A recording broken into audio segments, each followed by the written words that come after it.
This meeting is being recorded.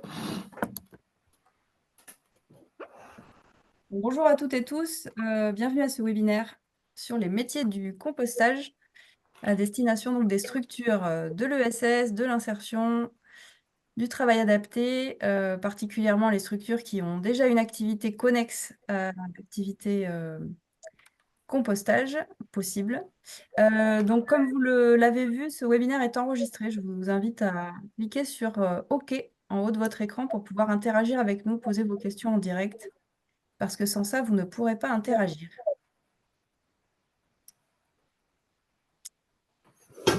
Bonjour tout le monde. Sans plus attendre, je vais vous partager mon écran. Comme ça, on va pouvoir démarrer.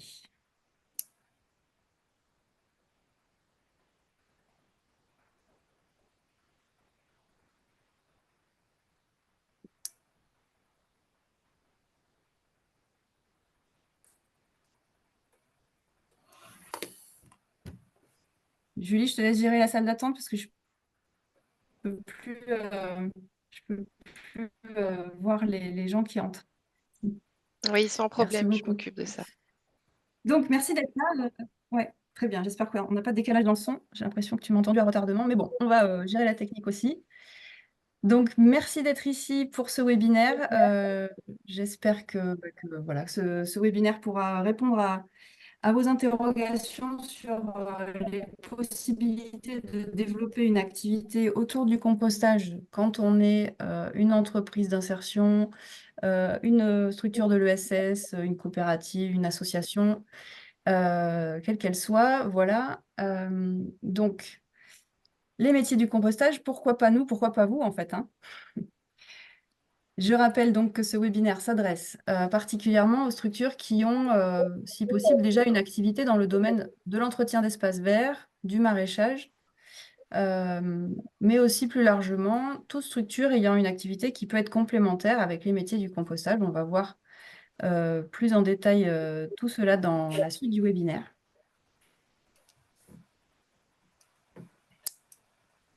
Le programme donc de ce webinaire. La question de l'obligation du tri à la source des biodéchets. Une opportunité historique pour les activités de compostage. Les métiers du compostage de proximité et de territoire et leur inscription dans un contexte réglementaire. Qu'est-ce qu'il faut savoir pour développer ce type d'activité.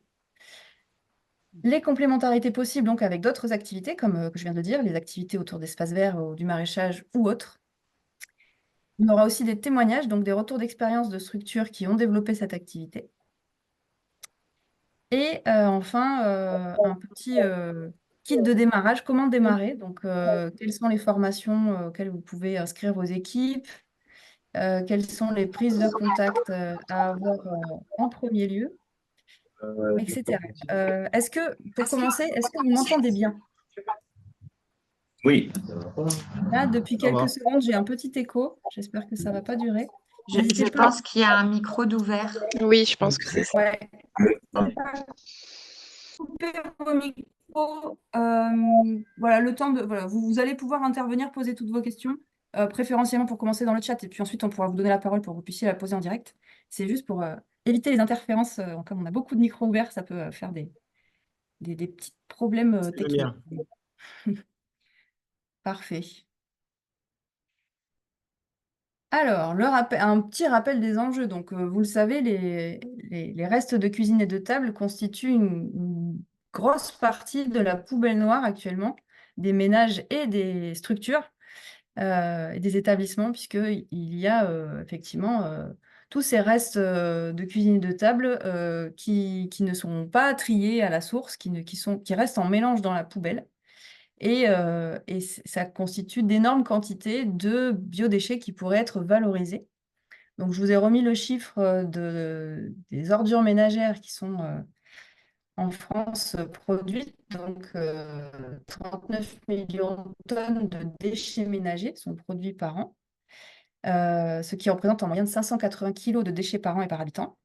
Et les restes alimentaires représentent un tiers de la poubelle noire. Donc, c'est-à-dire que pour l'instant, il y a finalement encore j'allais dire une majorité, mais je crois qu'on doit être à peu près à la moitié des entreprises ou des particuliers qui trient la moitié. Et encore, je suis largement, je pense, généreuse, puisque il y a finalement, à mon avis, c'est pas mon avis, c'est les études qui le montrent, euh, assez peu encore, c'est pas encore généralisé ce tri à la source, alors que ces déchets, donc ces matières, sont constituées à 80% d'eau et aussi de matières organiques qui sont très intéressantes pour les sols.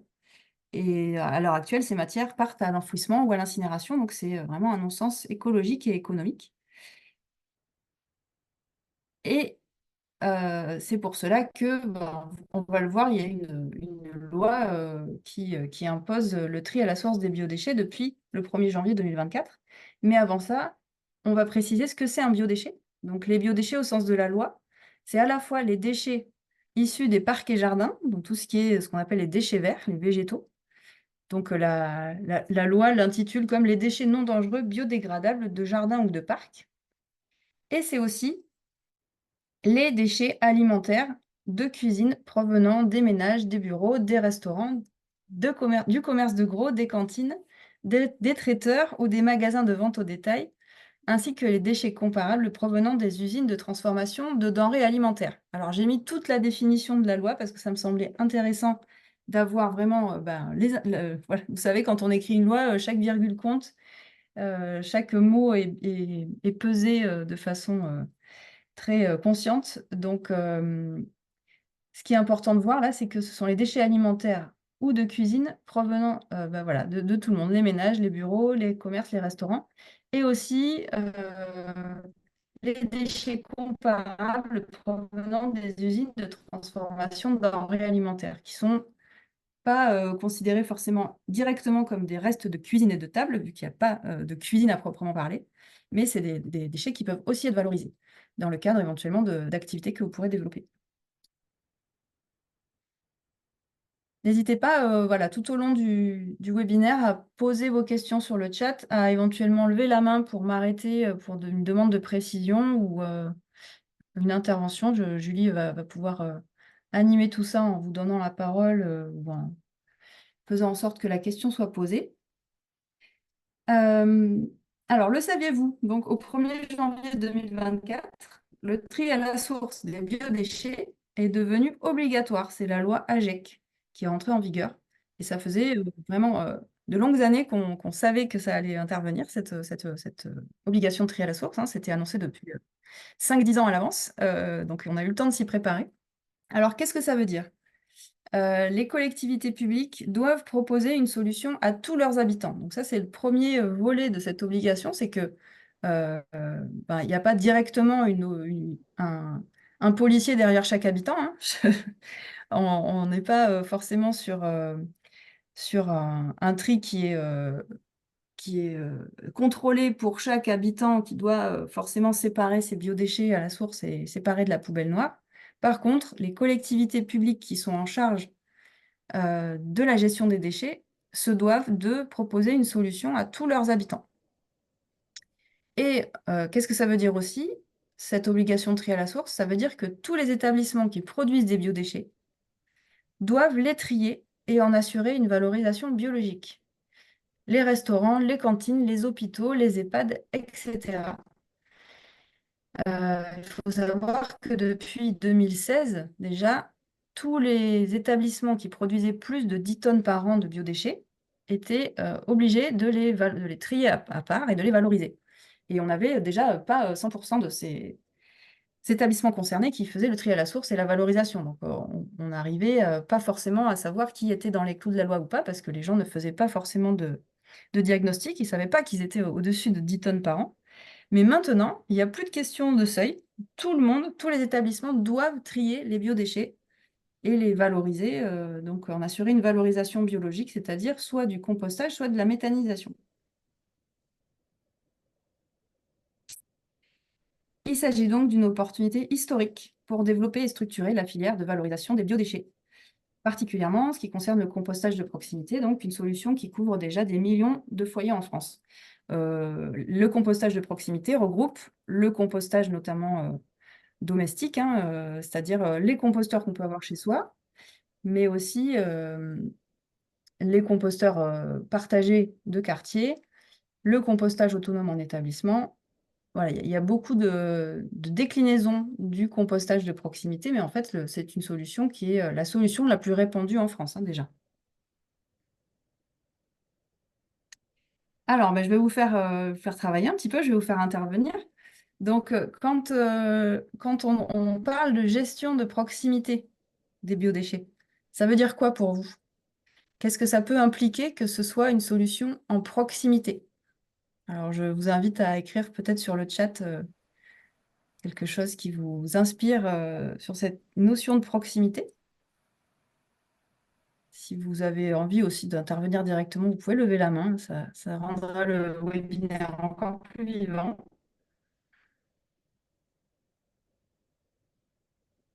Vous avez un bouton lever la main hein, pour ceux qui ne sont pas au courant. Ça permet que votre vignette passe au-dessus de celle des autres pour qu'on puisse voir que vous voulez intervenir. Alors Julie, est-ce qu'il y a des participations dans le chat sur cette question? Ça commence, ça vient d'arriver. On a quelques mots-clés qui arrivent, tels que circuit court. Cela doit être fait sur place, une gestion locale, facile d'accès, on a aussi. Dans la notion de proximité, il y a une personne qui associe ça à la question de l'accessibilité. Proximité, c'est sur place ou tout près du lieu de production. Il y a un ou, donc il y a une nuance là qui est introduite. On a des participants géniaux aujourd'hui au webinaire. Pendant que vous répondez à la question, je vais juste enlever l'énorme tache de lumière qu'il y a sur moi.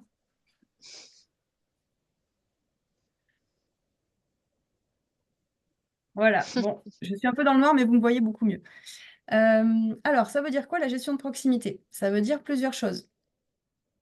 Ça veut dire déjà une réduction de l'empreinte carbone de la gestion, c'est-à-dire qu'on limite les transports, tout simplement, puisque ça a été dit dans le chat.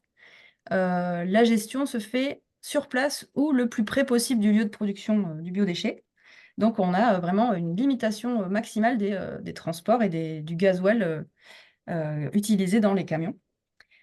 On a aussi la notion de réduction, évidemment, comme on l'a dit, de l'incinération et de l'enfouissement du biodéchet. Donc ça, c'est pour toute gestion séparée des biodéchets.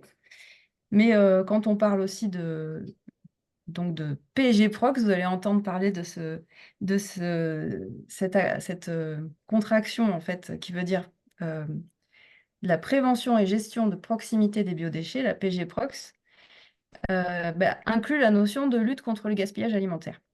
Donc, on a aussi tout ce qui est travail en amont pour éviter que le déchet ne soit produit. Dans la PG-Prox, donc, il y a une démarche low-tech, c'est-à-dire que ce sont des solutions très peu technologiques, avec plus de travail humain que de machines, en fait, qui doivent souvent avoir des coûts importants pour de la maintenance, etc. Donc là, nous, en PG-Prox, on privilégie au maximum les solutions qui sont adaptables et l'expertise humaine. Et on a un développement, ce qu'on appelle endogène du territoire, c'est-à-dire que le développement de la PG-Prox contribue à créer des emplois désirables et non délocalisables et à participer à l'économie circulaire locale, donc à faire travailler les fournisseurs de composteurs localement, etc., etc.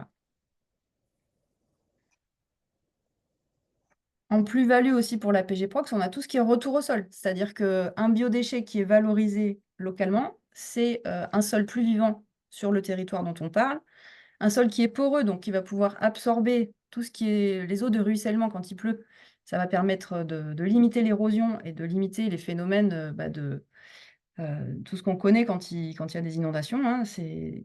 Quand il pleut tout d'un coup et que la terre n'est pas capable d'absorber les ruissellements, voilà, on assiste à des catastrophes.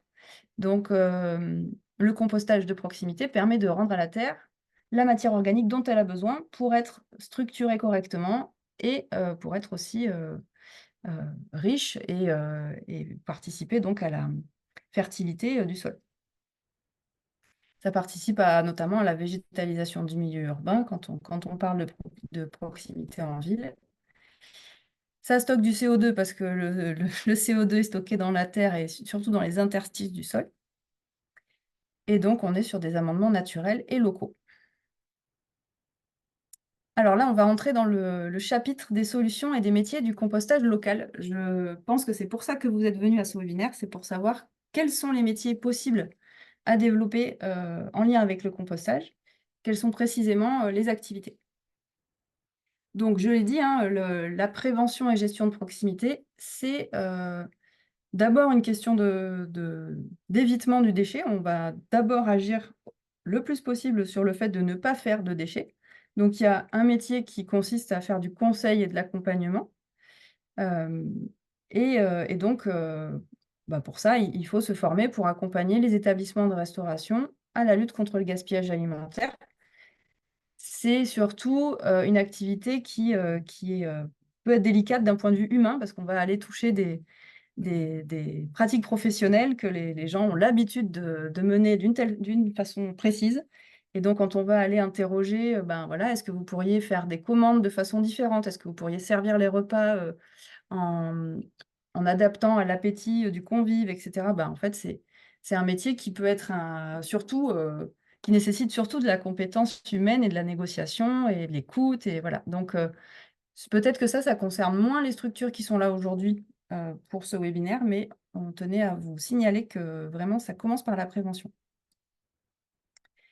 Pour ce qui concerne les établissements, donc, vous l'avez dit, hein, le compostage de proximité, ça peut être vraiment sur place.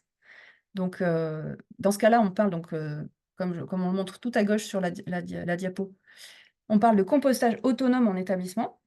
Ça consiste à ce que le personnel de la cantine amène les restes de cuisine et de table dans des composteurs de grosse capacité qui sont sur place et que le compost soit produit sur place avec, vous le voyez sur le petit dessin, le broyat de bois qui est vraiment l'élément structurant incontournable et nécessaire pour alimenter le composteur et l'équilibrer. Il ne peut pas y avoir seulement les restes de cuisine et de table, c'est impérativement aussi équilibré avec du broyat de bois. Donc ça, on aura l'occasion d'en reparler parce qu'il y a toute une filière du broyat de bois à développer aussi sur les territoires. On peut aussi éventuellement développer, quand on est un établissement, le compostage partagé. C'est-à-dire qu'on peut se mettre en synergie avec d'autres établissements qui sont à proximité et faire une plateforme en commun.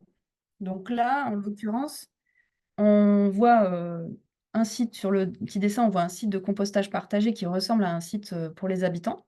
C'est également possible pour un professionnel de demander à rejoindre un site de proximité qui est prioritairement disponible pour les habitants, mais souvent, les quantités ne sont pas adaptées. En fait, un professionnel, il a souvent beaucoup plus de quantités que les particuliers, et donc souvent, on ne va pas lui autoriser l'accès au site de quartier ou au site de pied d'immeuble. Mais par contre, il peut y avoir des initiatives en synergie, donc entre professionnels qui sont à proximité pour dire, nous, on va ouvrir un site ensemble. Ça a été notamment le cas de l'hôpital de Nontron il y a quelques années. L'hôpital de Nontron, ils se sont fait accompagner et ils se sont mis à trier les biodéchets et à les valoriser sur place, sur le site de l'hôpital. Et ils ont mutualisé cette installation avec la cité scolaire de Nontron et l'EHPAD. Et donc, chaque personnel d'établissement en charge de cette gestion amène les biodéchets donc, dans un petit utilitaire à l'aide de seaux, de bacs, et vient composter les biodéchets sur place. Et ça fait une plateforme de compostage mutualisée.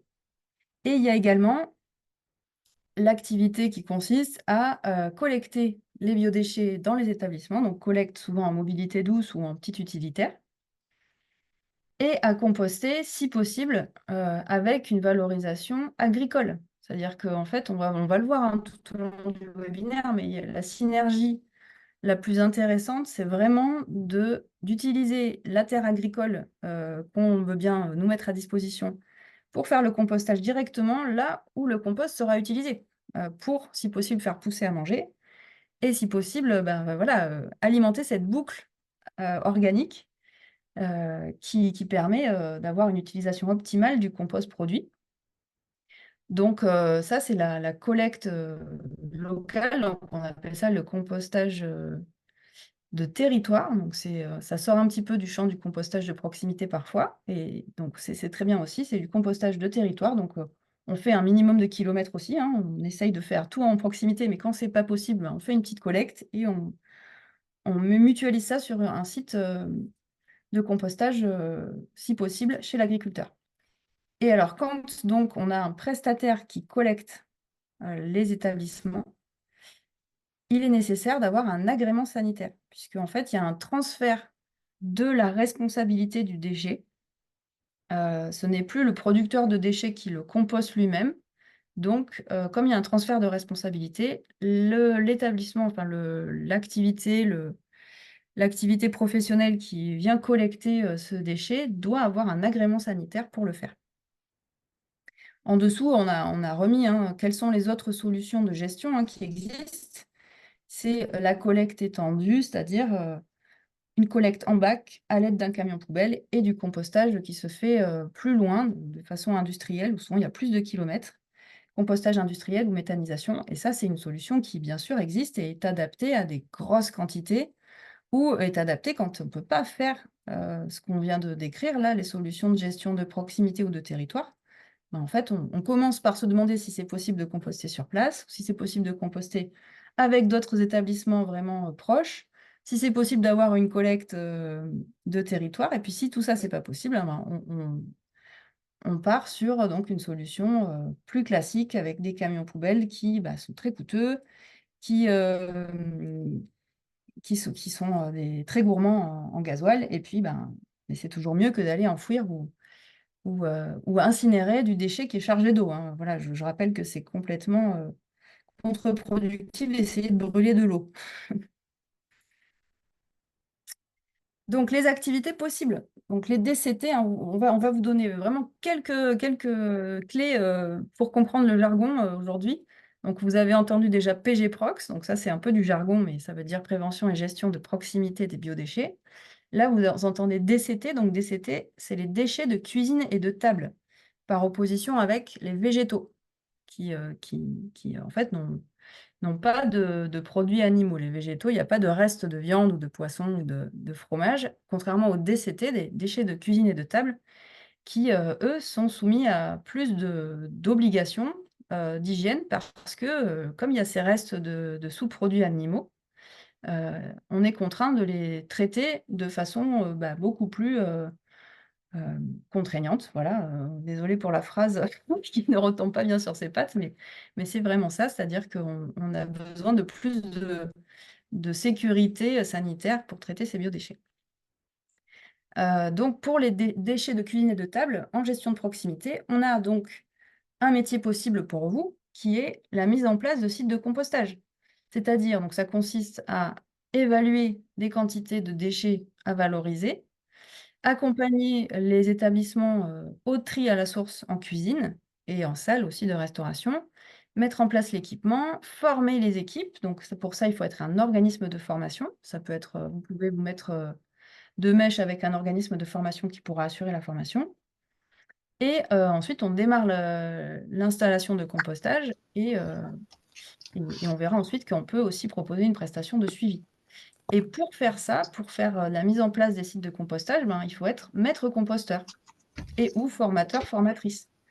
Maître composteur, on le verra sur la suite du webinaire quand on parlera des formations. Donc, c'est une formation qui se fait sur un temps. Voilà, vous pouvez en quelques mois former vos équipes à être maître composteur. Et ça consiste à accompagner donc la mise en place de sites de compostage de proximité, soit mutualisés, soit autonomes en établissement. Voilà, vous pouvez, en fait, quand vous êtes maître composteur, qui est quand même le grade un peu supérieur, vous pouvez accompagner tout un tas de mise en place de sites de compostage. On a N'hésitez pas à m'interrompre. quelques... Ouais. Ouais, Ouais, c'est ça, on a quelques réactions sur le chat, Aurélie. oui. Je peux juste, les commenter. Quand tu as abordé le compostage partagé, donc il y a une personne, qui a fait la remarque en pied d'immeuble, cela était aussi, synonyme de lien social, en tout cas que ça avait un impact sur le lien social, donc c'était intéressant de le redire.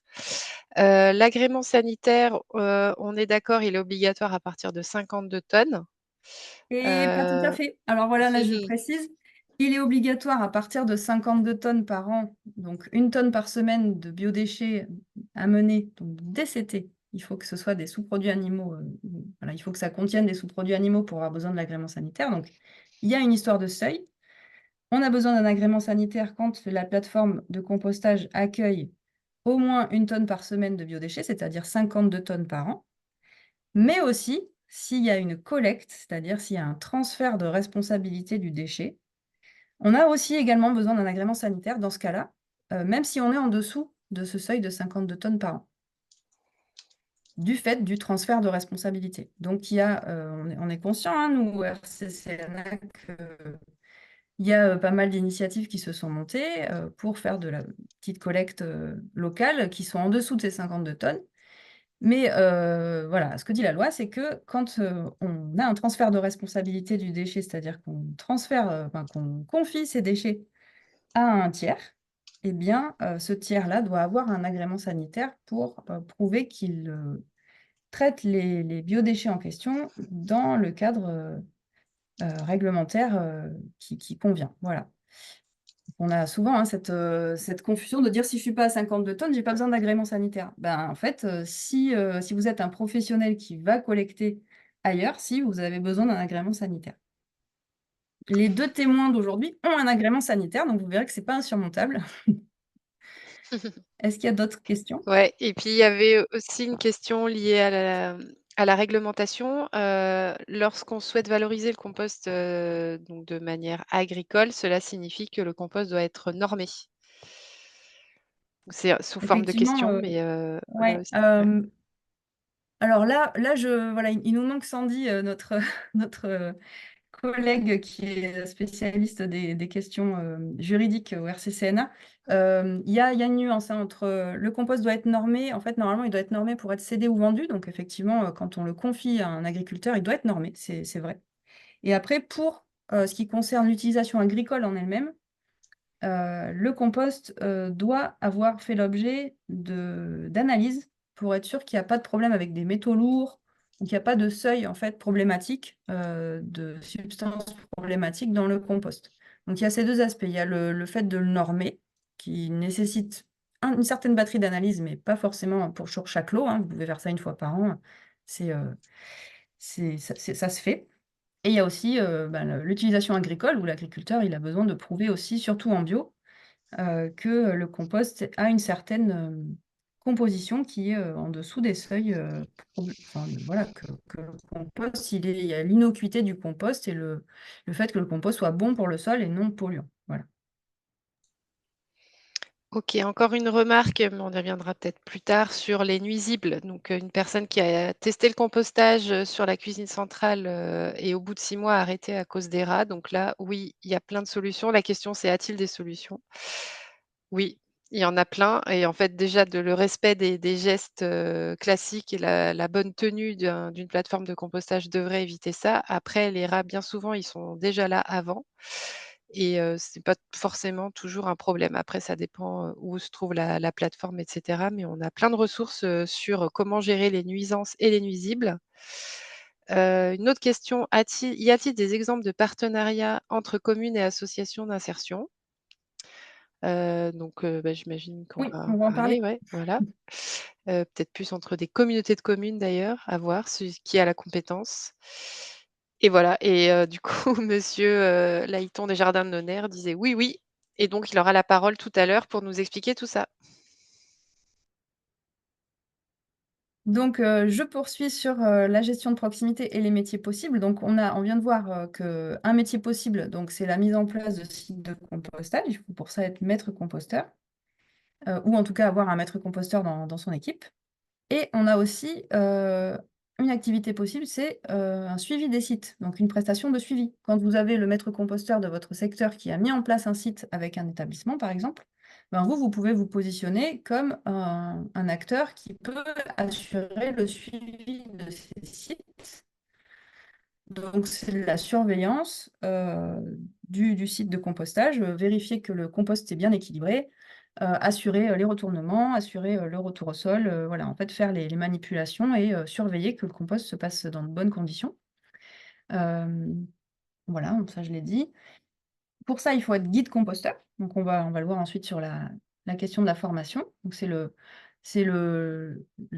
peu le deuxième grade. Il y a le premier grade qui est référent de site. Ensuite, il y a guide composteur et ensuite, il y a maître composteur. Et pour être maître composteur, il faut d'abord avoir été guide composteur. Voilà, donc il faut être guide composteur. Ça nécessite une formation moins longue que maître composteur. Et donc là, on peut faire l'accompagnement au long cours des sites. On peut faire aussi l'animation des sites, hein. C'est très important, comme on l'a dit, par exemple, sur des sites mutualisés, sur des sites de compostage qui concernent les habitants, qui sont en pied d'immeuble, qui sont en fait des sites en ville, par exemple. Ben, c'est très important d'avoir des animations de sites. Alors, quand on dit animation, on peut mal comprendre ce mot. On n'est pas tout le temps en train de faire l'animateur comme au centre de loisirs, hein, c'est pas ça la question, c'est qu'il faut en fait, animer, ça veut dire donner vie. Il faut donner vie à cette installation. Il faut pouvoir accueillir les nouveaux habitants en leur distribuant des bioseaux et en leur expliquant comment se passe le site. Il faut pouvoir aussi soigner la convivialité sur les sites, c'est-à-dire qu'on l'a dit, hein, c'est un vecteur de lien social d'avoir un site de pied d'immeuble. Et ben ça se travaille, c'est-à-dire que c'est un métier possible d'assurer à la fois le suivi technique, c'est le volet technique qui peut être assuré même par, si on veut, un type de structure. Et puis il y a aussi le suivi humain, que voilà, tout le monde a bien compris, que tout le monde est mobilisé, etc. Et ça se travaille aussi. Et ça peut être une autre structure qui se charge de ça. Donc il y a vraiment une possibilité de se partager le travail, hein. Une autre activité possible, c'est, comme on l'a vu, la collecte locale des DCT, des établissements. Donc là, sur l'illustration, vous voyez, c'est une photo d'activité d'une personne qui collecte à vélo avec une remorque. Donc c'est des tournées de collecte en mobilité douce ou en petit utilitaire. Et une valorisation la plus locale possible, par exemple donc en micro-plateforme de compostage, comme on va le voir après sur les témoignages des deux personnes qui sont là pour nous en parler. Les métiers qui sont reliés à ça, c'est en fait aussi des métiers de la logistique et des métiers de l'hygiène. Donc, HACCP, vous savez, c'est les démarches d'hygiène qui sont mises en œuvre aussi en restauration. Donc, en fait, quand on parle de métiers de collecte comme ça des DCT, on fait intervenir des compétences logistiques pour des gens qui peuvent ensuite devenir éventuellement chauffeurs-livreurs, voilà, et aussi des compétences sur l'hygiène. Et ensuite, une fois qu'on a collecté donc, ces DCT auprès des établissements, eh bien, on les amène sur une micro-plateforme de compostage. Et cette micro-plateforme, elle doit être gérée. Donc ça, c'est aussi une activité possible, c'est la gestion d'une micro-plateforme de compostage, de DCT. Il faut pour ça donc gérer le compostage des restes de cuisine et de table, avec tout ce que ça implique pour connaître la recette du compost, hein, ce qu'on a dit, l'équilibre vert-brun, c'est-à-dire le fait de mélanger les DCT du jour avec du broyat de bois, surveiller la température, brasser voilà, avec les machines qui sont à disposition. Il faut un process très cadré pour pouvoir faire ça, parce que quand on a des petites quantités de déchets à composter, de matière à composter, on peut se tromper, hein, ça peut des fois sentir un peu mauvais, voilà, ou ça compose pas très bien, etc. Mais quand on est en charge d'une quantité importante de compost à faire, eh bien là, il faut vraiment des compétences fortes, et il faut pouvoir surveiller comment se passe le compostage avec une expertise, c'est-à-dire repérer les signaux les symptômes en fait d'un compost qui ne se passerait pas forcément de façon optimale, et puis corriger, soit on arrose un peu plus, soit on rajoute du broyat de bois. La même chose qu'en compostage domestique, sauf que là, il y a un peu plus d'enjeux, parce que si le compostage se fait mal, là, il peut y avoir vraiment des nuisances importantes. Mais la plupart du temps, ça se passe bien parce que les personnels sont formés. Donc, voilà, il y a vraiment cette notion de formation sur laquelle on va insister. Donc, je l'ai dit hein, déjà, mais attention, si il y a collecte ou que la plateforme récupère plus de 52 tonnes par an, il vous faudra obtenir un agrément sanitaire pour cette plateforme. Alors, est-ce qu'il y a des questions à ce stade sur, je reviens sur les DCT. Donc là, on était sur les déchets de cuisine et de table et les métiers qui sont associés, sachant qu'après, vous allez avoir les témoins qui vont vous en parler. Donc, si à ce stade, il n'y a pas de questions, c'est pas grave, mais n'hésitez pas.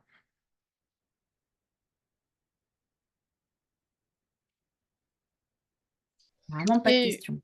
Ah, non, une question. il y a une question sur la formation, mais j'ai répondu dans le chat. Donc pour dire que D'accord. pour se former, il y a des organismes de formation habilités. On ne peut pas se former entre collègues. Voilà, en fait, ces formations que vient de vous citer Aurélie sont certifiantes, donc elles font l'objet d'un certificat. Je ne sais pas si on peut parler de diplôme même. Je me pose la question à voix haute. Mais en tout cas, pour avoir l'appellation maître ou guide composteur, voilà, il y a tout un dispositif qui est encadré par l'ADEME. Donc, c'est des formations très sérieuses et qui aboutissent à des réelles qualifications. Donc, pour ça, il faut passer par des organismes habilités. Je vous disais qu'en Nouvelle-Aquitaine, il y en a 3 qui peuvent former des personnes guides composteurs et 2 maîtres composteurs. Et pour les guides composteurs, en fait, je vous ai mis leur lieu de localisation que vous retrouvez sur le site internet du RCC national. Mais il y a aussi des formateurs détachés un peu partout dans les territoires, donc vous pouvez aussi être formé plus près de chez vous, pas nécessairement dans les 3 lieux que je vous ai indiqués.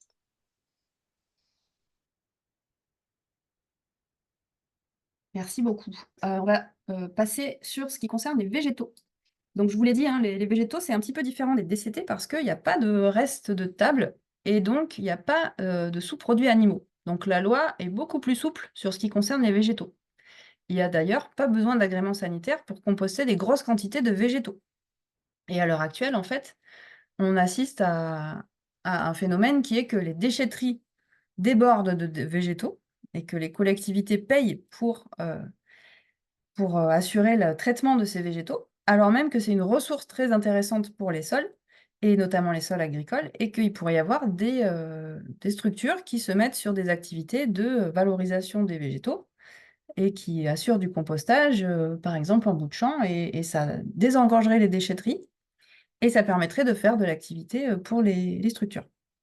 Donc pour ce qui concerne les végétaux, on vous a aussi mis un petit encart sur la prévention, hein. Il y a tout ce qui concerne la gestion intégrée des végétaux, c'est-à-dire le fait de ne pas transporter les végétaux pour s'en débarrasser, mais de les utiliser sur place. Donc il y a ce qui concerne le paillage de tous les massifs et les plantations et potagers, etc. Tout ce qui est paillis, en fait, c'est très intéressant parce que ça augmente la fertilité des espaces de culture ou des massifs. Ça permet de vraiment protéger ces espaces-là de la sécheresse ou du gel. Et ça permet de protéger en fait les plantations. Entre autres choses, hein, il y a beaucoup, beaucoup d'avantages. Je ne vais pas m'étendre là-dessus maintenant. Il y a aussi la tonte mulching. Donc, c'est le fait de laisser la tonte sur place, soit avec un dispositif de mulching donc qui découpe en tout petits morceaux les tontes. Ça s'adapte sur les tondeuses. Et à l'heure actuelle, il y a quand même la majorité des tondeuses du commerce qui ont ce dispositif de mulching. Il y a également le fait de faire des haies sèches, donc c'est-à-dire qu'on va organiser le fait de mettre les végétaux ligneux dans des racks, des racks donc en bois, en branchage aussi. En fait, ça va favoriser énormément la biodiversité sur site plutôt que voilà, si vous avez besoin de planter une haie parce que vous avez les chevreuils qui viennent brouter votre potager ou je ne sais quoi. Plutôt que d'attendre des années que la haie soit bien fournie, vous pouvez faire une haie sèche pour faire voilà, des barrières aux gros animaux et des refuges pour les petits. Donc on voit un petit hérisson là sur l'illustration. Donc ça, c'est très intéressant pour gérer sur place les végétaux et aussi pour héberger les animaux, la biodiversité qui en a bien besoin. On peut également faire du stockage en tas, hein, c'est aussi des refuges souvent on constate que les hérissons aiment bien passer l'hiver dans ce type de refuge. Donc ça, c'est tout ce qui est prévention, c'est-à-dire éviter de produire du déchet. Se dire, c'est pas un déchet, le végétal, c'est quelque chose que je peux réutiliser sur place. Mais on sait qu'il y a beaucoup de gens qui, pour des raisons esthétiques ou parce qu'ils n'ont pas assez de place, ont besoin de se débarrasser de leurs végétaux. Et c'est le cas aussi quand il y a des prestations d'entretien d'espaces verts. Des fois, il faut dégager les végétaux parce qu'on ne peut pas à 100% laisser sur place. Donc, dans ce cas-là, il faut vraiment essayer de réfléchir à une valorisation territoriale de ces végétaux. Essayer de se dire comment ce végétal, il peut être le plus utile et être valorisé en valorisation agricole pour un modèle qu'on a écrit durable et souverain. C'est-à-dire que c'est toujours de l'amendement qui arrive sur un champ et qui évite qu'on aille chercher des engrais plus loin et plus chers. Donc, les activités possibles pour les structures, c'est déjà d'accompagner un changement de pratique dans les espaces verts et les jardins. C'est-à-dire que si vous êtes une structure qui a une activité d'entretien d'espaces verts, il ne faut pas hésiter à proposer de plus en plus du conseil ou en tout cas une gestion un petit peu différente, une gestion qui évolue en fonction des sensibilités de vos clients, bien sûr, mais pouvoir le proposer, c'est intéressant parce que ça permet d'ouvrir un petit peu la fenêtre de vue de vos interlocuteurs. Donc, proposer par exemple de laisser des zones en prairie, proposer de choisir une plantation. Alors, j'ai encore, excusez-moi, l'écho, si vous pouvez couper le micro. C'est moi, oui, pardon. Si vous voulez intervenir, n'hésitez pas, mais du coup, merci beaucoup pour le micro, ça évite qu'on ait l'écho. On peut proposer donc à ces personnes-là, à ces clients-là, des espèces pour faire les haies qui aient une croissance plus lente, avec des tailles plus limitées. On peut relever la hauteur de tonte aussi pour avoir un gazon plus beau et qui est moins susceptible de jaunir dès les premiers rayons de soleil en été. Voilà, donc en fait, ça, c'est de la gestion durable de parcs et jardins et vous pouvez tout à fait avoir une valeur ajoutée en tant que structure qui propose de l'entretien d'espaces verts à proposer en fait de faire évoluer un petit peu les pratiques dans les jardins et vous verrez que vos clients pourront avoir une oreille attentive là-dessus. Donc, on parle de conception écologique des espaces verts, de conseils, etc. Ça, c'est un peu encore le volet prévention, c'est-à-dire éviter au maximum d'exporter des végétaux qui sont en fait de la fertilité.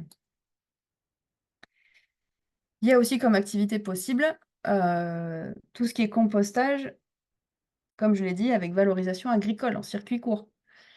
Pour ça, il faut être guide composteur, voilà, ou avoir beaucoup de sens pratique, hein, mais c'est mieux de quand même se former au compostage pour pouvoir faire ça. Et ça peut aussi être un complément d'activité pour une agricultrice et un agriculteur. C'est-à-dire qu'on peut tout à fait envisager que sur une exploitation agricole, il y ait une plateforme de compostage. Ça permet éventuellement à l'agriculteur d'être rétribué pour le fait de traiter du déchet. Et à minima, en fait, ça lui permet d'avoir sur place de la matière pour ses cultures.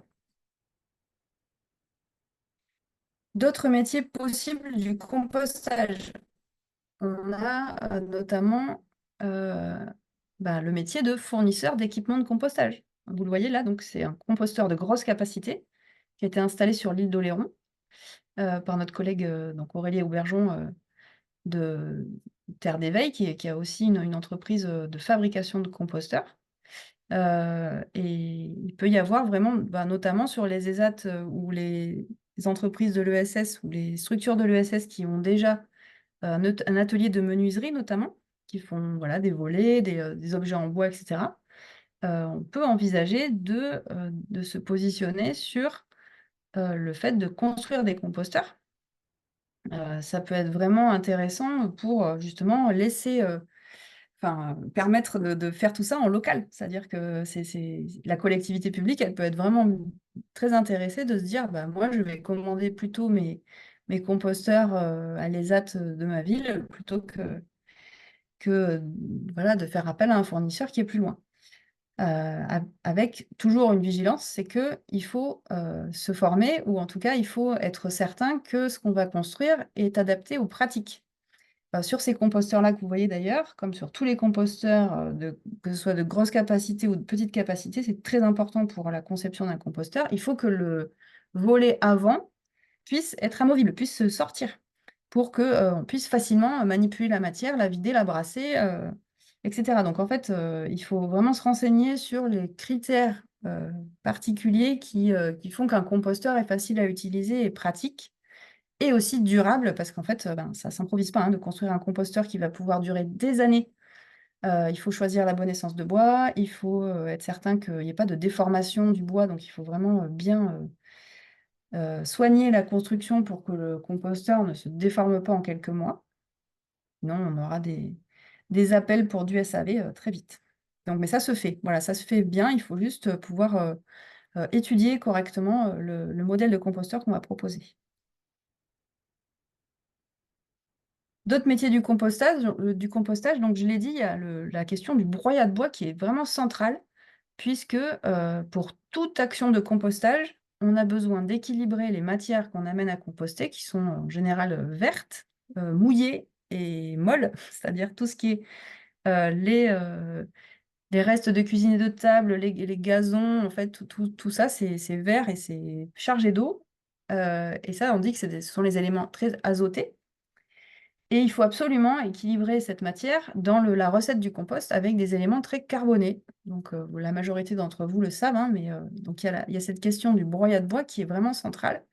Et sur certains territoires, en fait, ce sont les entreprises ou les associations de l'ESS qui assurent ce type de prestations, qui sont des prestations de broyage, de branchage, de distribution du broyat de bois auprès des composteurs collectifs. C'est-à-dire que ça, c'est quelque chose dont on a vraiment besoin sur les territoires, hein, d'alimenter les composteurs en broyat de bois, notamment les composteurs de quartier. Ce sont des activités qui intéressent vraiment fortement les collectivités publiques en charge de la gestion des déchets. Donc, n'hésitez pas à leur demander si c'est une activité qui pourrait les intéresser, hein, que vous fassiez ça. Donc, pour récapituler, il y a vraiment les deux types de biodéchets, les végétaux d'un côté et les restes de cuisine et de table de l'autre. On a tout ce qui est gestion sur place. Donc, gestion sur place, on l'a vu, c'est la gestion intégrée pour ce qui concerne les végétaux et la mise en place la mise en place et ou le suivi de sites de compostage collectif ou en établissement. Ça, c'est une activité sur laquelle vous pouvez vous positionner. Pour ce qui concerne après la gestion de proximité, donc en général, on situe le seuil à donc ces fameuses 50 tonnes par an, 52 tonnes par an plus précisément. Donc, on peut avoir une activité de mise en place ou de suivi de micro-plateformes de compostage de proximité, puisqu'en fait, quand on n'est plus sur place et que voilà, il peut y avoir un site mutualisé, souvent, en fait, on est sur des quantités qui nécessitent d'avoir une petite intervention mécanique, hein. On n'est plus forcément sur des plateformes où on peut tout faire à la main. Donc, il faut avoir quelques machines. Si vous êtes en dessous de 50 tonnes par an ou que les établissements eux-mêmes apportent les biodéchets, vous pouvez rester dans un cadre qu'on appelle donc le cadre de la gestion de proximité que la loi définit avec une exonération de l'agrément sanitaire, etc. Mais pour les DCT, comme je l'ai dit, si vous êtes au-dessus de ce seuil de 50 tonnes par an ou qu'il y a une collecte par un tiers, eh bien là, on a une plateforme à gérer avec un agrément sanitaire. Et on reste quand même en dessous du seuil des ICPE, donc les installations classées pour la protection de l'environnement. Vous savez, c'est ces grosses installations qui nécessitent encore plus de cadrage. Et en fait, on reste souvent en dessous, alors, hors plateforme de compostage industriel qui, elles, sont des ICPE. Mais quand on parle de gestion, de plateforme de compostage de territoire, on est vraiment dans ce seuil entre 50 tonnes par an et 750 tonnes par an de matière à traiter de façon générale, que ce soit le broyat ou les DCT. Et en fait, il y a beaucoup, beaucoup de choses qui peuvent se faire en dessous du seuil des ICPE. Donc vraiment, allez-y parce que c'est une super aventure de gérer une plateforme de compostage et c'est économiquement très intéressant. Pour ce qui concerne les végétaux, donc on peut aussi gérer éventuellement qu'on appelle des végéteries. Donc, végéterie, ça peut être une gestion à l'échelle communale ou intercommunale, c'est-à-dire une déchetterie qui est dédiée spécifiquement aux végétaux, et donc on réutilise la matière en circuit court. Et cette gestion-là, elle est nécessaire pour que justement tout soit bien géré. Il peut y avoir besoin de vos compétences, les compétences qui sont dans vos structures, du temps passé justement à surveiller que tout se passe bien dans les végéteries. Il y a aussi ce qu'on appelle des compostières. Donc, les compostières, c'est aussi une manière de gérer les végétaux localement, où ce sont les professionnels qui amènent sur une plateforme mutualisée les végétaux. Donc, les professionnels, ça peut être les élagueurs ou les paysagistes. Et il y a aussi potentiellement une gestion voilà, de la part d'entreprises de l'ESS ou de structures de l'ESS. Gestion des compostières, c'est une gestion un peu particulière, mais n'hésitez pas à poser vos questions auprès du RCCNA si vous êtes intéressé par cette question des végétaux, qui ne nécessite pas d'agrément sanitaire, parce que sur les territoires, il y a vraiment besoin de faire le pont entre les gens qui produisent des déchets verts et ceux qui ont besoin de les utiliser. Et il y a souvent un creux à cet endroit-là, et allez-y, engouffrez-vous, parce que c'est vraiment intéressant et utile. Voilà, donc quand on a les végétaux seuls, pas besoin d'agrément. J'ai mis des petites feuilles vertes à l'endroit où c'est possible dans le cadre d'une activité agricole. Dès qu'on a une petite plateforme de gestion des végétaux ou des DCT, ça peut se faire en bout de champ, ça peut se faire dans le cadre d'une gestion agricole, et c'est encore plus malin parce que du coup, la matière est directement utilisée par l'agriculteur. On n'a pas besoin de la transporter une fois qu'elle est compostée. Et c'est vraiment ça le plus optimal. Donc, pour récapituler aussi, les complémentarités possibles avec d'autres activités. Je l'ai dit, hein, vous avez pour certains déjà des activités en lien avec de l'entretien d'espaces verts, du maraîchage ou autre, ou voilà, une activité d'atelier de menuiserie, mais ça peut voilà, être des choses dont on n'a pas, nous, connaissance, et vous vous dites, bah oui, ça peut vraiment être très complémentaire avec notre activité. Donc, quand on est sur de l'entretien d'espaces verts, on a des végétaux à traiter. Donc souvent, on rentre avec le camion plein de végétaux et souvent on utilise la déchetterie où on dépose sur le site de la structure, et c'est une gestion qui peut voilà, être un peu problématique parfois. On ne sait pas trop quoi faire des végétaux, ou alors on paye très cher à la déchetterie, où on encombre les déchetteries avec tous les végétaux qui sont générés. Il faut savoir que vous pouvez développer une activité qui consiste à broyer ces végétaux et les valoriser. Soit approvisionner les composteurs collectifs, soit aller vous mettre de mèche avec l'agriculteur du coin qui a besoin de cette matière, qui va peut-être voilà, vous rétribuer pour ça.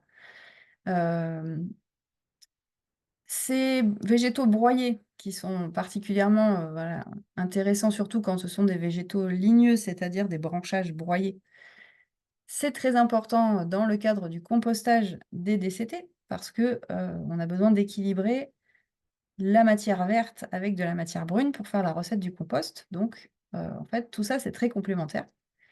Et quand on a une activité maraîchage, hein, comme certaines structures que vous représentez, on a besoin aussi d'amendements organiques pour alimenter cette activité. Et le compost est vraiment quelque chose d'idéal. On a aussi des collègues qui nous montrent je pense au SMICVAL, là, qui avait fait des...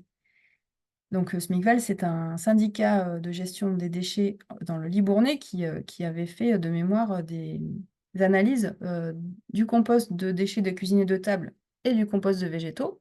Et le compost de cuisine et de table, le compost des restes de cuisine et de table est bien plus riche en éléments nutritifs pour le sol. Et en fait, quand le tri est bien fait en amont, hein, il n'y a pas de produits indésirables dans le compost. Hein, il n'y a pas de...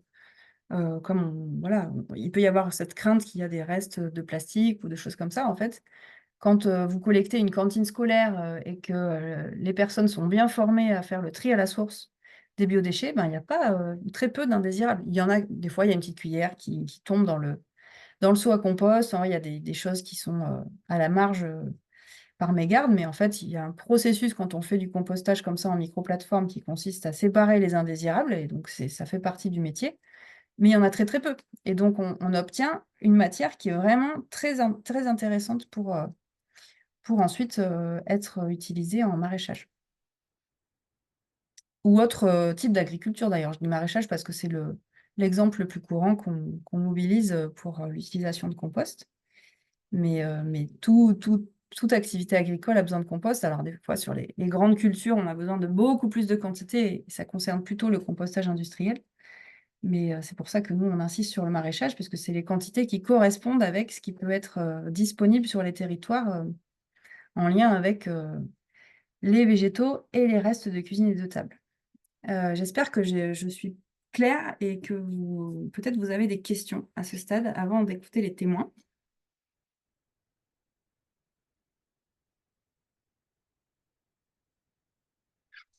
Oui, il y a une question là dans le chat qui demande s'il y a des structures qui accompagnent les associations qui ont une Effectivement. réflexion sur la gestion des végétaux.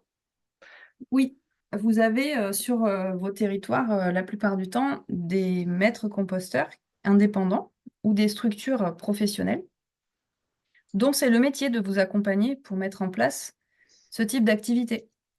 Donc je ne sais pas, voilà, sur la personne qui a posé la question, je ne sais pas sur quel territoire vous vous trouvez, mais n'hésitez pas à nous contacter parce que nous, voilà, c'est notre métier, ça, le réseautage, le fait de mettre en lien des besoins avec des personnes qui savent faire. C'est exactement la vocation du réseau Compost Citoyen. Donc, contactez-nous. On pourra. J'ai pas pensé à mettre l'adresse mail du RCCNA à la fin, mais on va le rajouter. Peut-être tu peux le mettre dans le chat, Julie, l'adresse contact. N'hésitez pas à prendre contact avec nous parce que nous, on a l'annuaire des professionnels en Nouvelle-Aquitaine et on peut vous mettre en lien.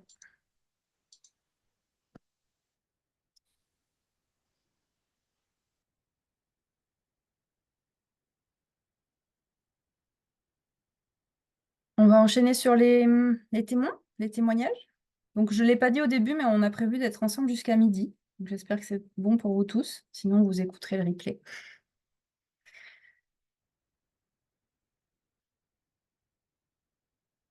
On va écouter le témoignage de Nathalie Delong. J'espère que je n'écorche pas ton nom, Nathalie, qui est responsable de l'accompagnement chez Envie Plus. Et je vais changer d'écran. Je vais en tout cas mettre le diaporama d'Envie Plus en marche. Voilà. Je te propose que je fasse défiler les diapos et que... Alors, du coup, là, ça va nécessiter de ma part une part d'adaptation, hein, mais du coup, je tiens à préciser qu'effectivement, chez Envie Plus, donc on est un atelier chantier d'insertion labellisé aussi régie de territoire, et que pour ma part, j'interviens normalement plutôt sur l'accompagnement de nos opérateurs, puisqu'on parle d'opérateurs en régie, et que du coup, j'interviens au pied levé parce que notre directeur qui devait s'assurer de cette mission est actuellement sur une réunion importante pour signer justement un nouveau marché en lien avec notre activité biodéchets. Un nouveau marché qui va être intéressant puisque c'est un nouveau marché qui va porter sur à peu près 70 000 euros. Donc la priorité, il l'a donnée là et je pense qu'on peut lui pardonner. Du coup, je ne sais pas si je vais pouvoir m'adapter exactement à ce que vous lisez, mais si vous avez des questions, j'essaierai d'y répondre. Donc, notre activité de gestion des biodéchets a démarré chez nous en 2022 avec la création de la première micro-plateforme de compostage en andin du Lot-et-Garonne. Donc, on a été un petit peu précurseur et notre conseil d'administration, notre président avait la volonté de s'emparer de cette loi AGEC dès le démarrage pour anticiper les besoins de tous les gens concernés par cette loi. En 2022, la production était de 20 tonnes de compost. En 2023, 30 tonnes. En 2024, 110 tonnes. Et pour cette année 2025, nous devrions atteindre les 130 tonnes. On a quand même deux volets, donc je tiens à préciser qu'à la fois nous assurons la collecte des biodéchets auprès d'un certain nombre de partenaires qui sont de plus en plus nombreux, mais on assure aussi une partie entretien des composteurs qu'on appelle partagés chez nous. Donc en pied d'immeuble, voilà. Donc ce sont des marchés un peu différents, mais du coup, nous faisons les deux. C'est écrit, c'est parfait. Du coup, alors je sais plus où j'en suis. Donc effectivement, voilà, on a une équipe biodéchets. Donc il faut savoir que nous, on emploie environ 40, entre 45 et 50 salariés. Bon, ça peut être glissant sur une année, on peut même arriver jusqu'à 70, hein, ça dépend de notre réussite sur l'accompagnement professionnel. Donc l'équipe biodéchets pour nous, à ce jour, elle est composée de 9 personnes. Mais on sait déjà qu'elle va augmenter puisque nous prévoyons de la faire grossir de 3 opérateurs supplémentaires d'ici quelques semaines. Donc ça fait déjà du monde. Alors effectivement, donc sur tout ce qui est fabrication et utilisation de la micro-plateforme de compostage, nous intervenons sur de la collecte auprès d'établissements scolaires, auprès des EHPAD, auprès de restaurants. Qu'est-ce que j'ai oublié? Globalement, ça doit être à peu près ça. Donc avec un camion dédié, des bacs dédiés, du personnel formé. Du coup, ça nous permet aussi de pouvoir, sur l'accompagnement, acquérir des compétences transversales comme les métiers du transport, les métiers, il faut aussi avoir le contact client. Peut-être vous en avez parlé en démarrage sur la prévention, puisque nous, on fait aussi de la sensibilisation au développement durable et à l'entretien des composteurs auprès à la fois des établissements, mais aussi des écoles et aussi des habitants, parce que c'est ça, hein.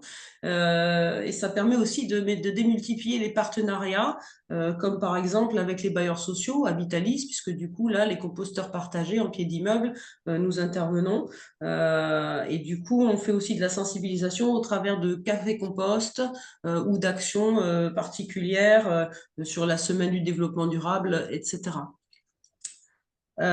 Pour former nos opérateurs, du coup, effectivement, vous les avez cités, les formations de guide composteur, puis maître composteur, il faut un avant l'autre, c'est obligatoire, si ma mémoire est bonne. Mais je pense qu'il y en a d'autres aussi qui peuvent peut-être être accessibles, comme agent valoriste ou référent de site. Et puis ensuite, toutes les formations liées plutôt au transport, que vont être peut-être le permis, la mobilité, mais aussi peut-être les CACES. Donc, ça nous donne quand même un certain nombre de compétences à acquérir et pour faire monter, excusez-moi, je perds mon vocabulaire, faire monter en compétence tous nos opérateurs. Ces métiers sont des métiers normalement d'avenir. On ne les trouve pas encore forcément au quotidien quand on feuillette les offres de France Travail, mais on commence à y arriver puisque dernièrement chez nous, donc on est situé à Marmande, excusez-moi, j'ai oublié de le dire, Lot-et-Garonne. Nous avons en Val-de-Garonne agglomération qui a procédé au recrutement de 6 agents pour travailler sur effectivement la gestion des biodéchets.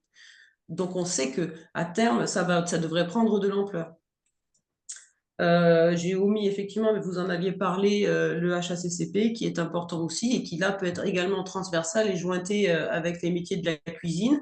En l'occurrence, j'ai à l'esprit un de nos opérateurs il n'est pas resté longtemps en fait, il n'est resté que 4 mois chez nous, mais qui grâce au partenariat avec le restaurant Crescendo chez nous, vient de décrocher son poste de cuisinier en CDI. Donc voilà, ça peut aussi favoriser les échanges, ce genre de partenariat et nous permettre d'avoir une visibilité auprès des acteurs du territoire différente, notamment par rapport à nos salariés pour lesquels on essaye toujours d'avoir plus de visibilité pour faciliter leur insertion.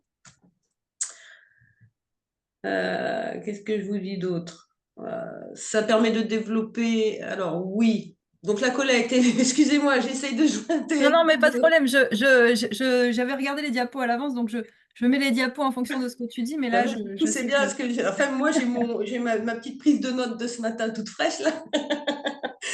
Ok, donc il a fallu effectivement se doter de tout le matériel nécessaire, hein. Donc ça, c'est quand même un certain nombre de démarches. Il a fallu acquérir le camion qui allait bien. Ce sont effectivement nos salariés en parcours, nos opérateurs, on dit chez nous, qui sont chargés d'effectuer la collecte. De l'entretien des matériels, enfin tout, hein, je veux dire, je ne sais pas si quelqu'un sait ce que c'est qu'une plateforme, une micro-plateforme en andin, mais c'est quand même une machine, voilà, parfait. En fait, donc on arrive, cette plateforme, elle est située, en plus c'est très rigolo, elle est située à côté du golf chez nous à Marmande. Donc ça se passe très bien. Et donc les deux cohabitent parfaitement.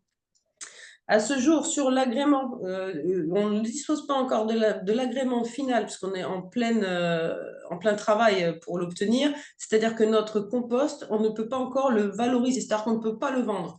Par contre, il est redistribué à des agriculteurs partenaires, parfois aux écoles qui font de la sensibilisation dès le plus jeune âge à leurs écoliers. Qu'est-ce que je pourrais vous dire d'autre? EHPAD, privé, public, collège, on est bien. Du coup, c'est... Ah oui, événement culturel, effectivement, en Gare au Roc, je pense que ça irradie un petit peu sur toute la France. On intervient aussi sur l'entretien, la gestion des déchets, les déchets des restaurants, notamment. Donc, effectivement, on fait ça aussi. Et les établissements privés, bon, à peu près, j'ai tout dit. Oui, donc là, il y a vraiment voilà, un petit graphique sur les quantités traitées donc qui monte. Enfin, on a la courbe orange là, sont les quantités cumulées. Donc voilà, Oui. on a le bleu qui sont les quantités annuelles et le fait que vous ayez au cumul, depuis que vous avez commencé, contribué à séparer des grandes quantités de C'est ça. biodéchets de la poubelle. Hein, donc c'est très Ouais. chouette. Vous C'est étiez en juste. 2023 à 52 tonnes par an. Donc oui, alors moi il m'avait dit 30, mais bon, du coup le pas est marqué vraiment en 2024, hein, où on atteint normalement on a atteint les 110 tonnes. Donc, et là, je vous dis 2025, les 200 tonnes, on n'est pas sûr, mais les 130, pour l'instant, on y est. De toute façon, une fois que la plateforme fonctionne, ça ne change pas grand-chose. Hein, elle tourne et... Ah bah oui, elle tourne. Et puis de toute façon, là, les clients sont là et on va pas pouvoir, on va pas pouvoir faire autrement. Et eux, ils sont très satisfaits de cette possibilité qui leur est offerte, cette possibilité locale. Donc on le redit, puisque du coup, on est quand même un service de proximité. Et donc, c'est un truc qui marche très très bien. On est sollicité très très régulièrement, même sur des événements ponctuels où du coup les collectivités, les mairies, je sais, il y a le festival. Des journalistes à Couture-sur-Garonne qui nous ont interpellés cet été, mais du coup, c'était un peu trop tardif. Donc, pour l'année prochaine, ils s'y prendront plus tôt parce que le problème, c'est qu'on est très demandé, donc on ne peut pas être partout.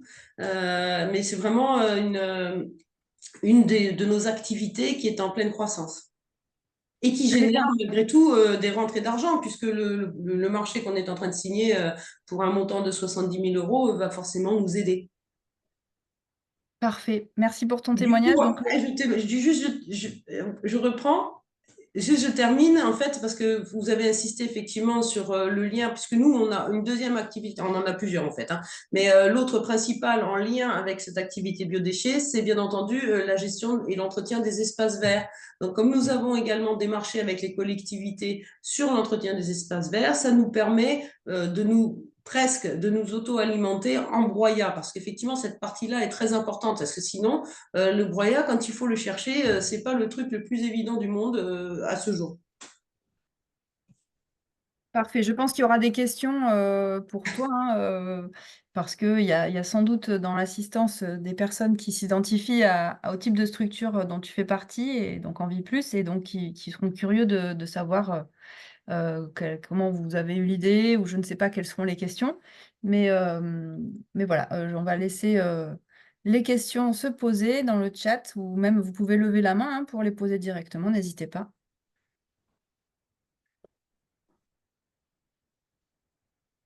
Vous pouvez aussi réserver vos questions voilà, pour les deux structures, donc à la suite des témoignages. Ah, voilà, on a Théamana qui va intervenir. Oui. Bonjour à tous, merci Nathalie, c'était super intéressant. Moi, ce que je me demandais, c'est du coup, à quel moment vous avez démarré cette activité? Est-ce que vous avez d'abord l'activité d'entretien des espaces verts, puis vous êtes arrivé à cette activité-là? Et puis, un petit peu, comment vous avez fait pour démarcher un petit peu tous vos clients? Voilà, comment vous avez démarré l'activité finalement? Ok, très bien. En fait, on vit plus, on existe sur les territoires depuis plus de 30 ans maintenant, ça doit faire 31 ans. C'est quand même une structure qui est déjà assise, qui a déjà des marchés, etc. L'activité première, la toute première activité, c'était effectivement l'entretien des espaces verts.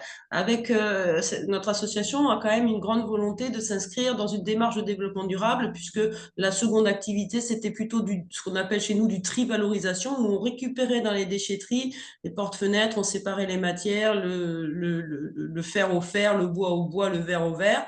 Quand la loi AGEC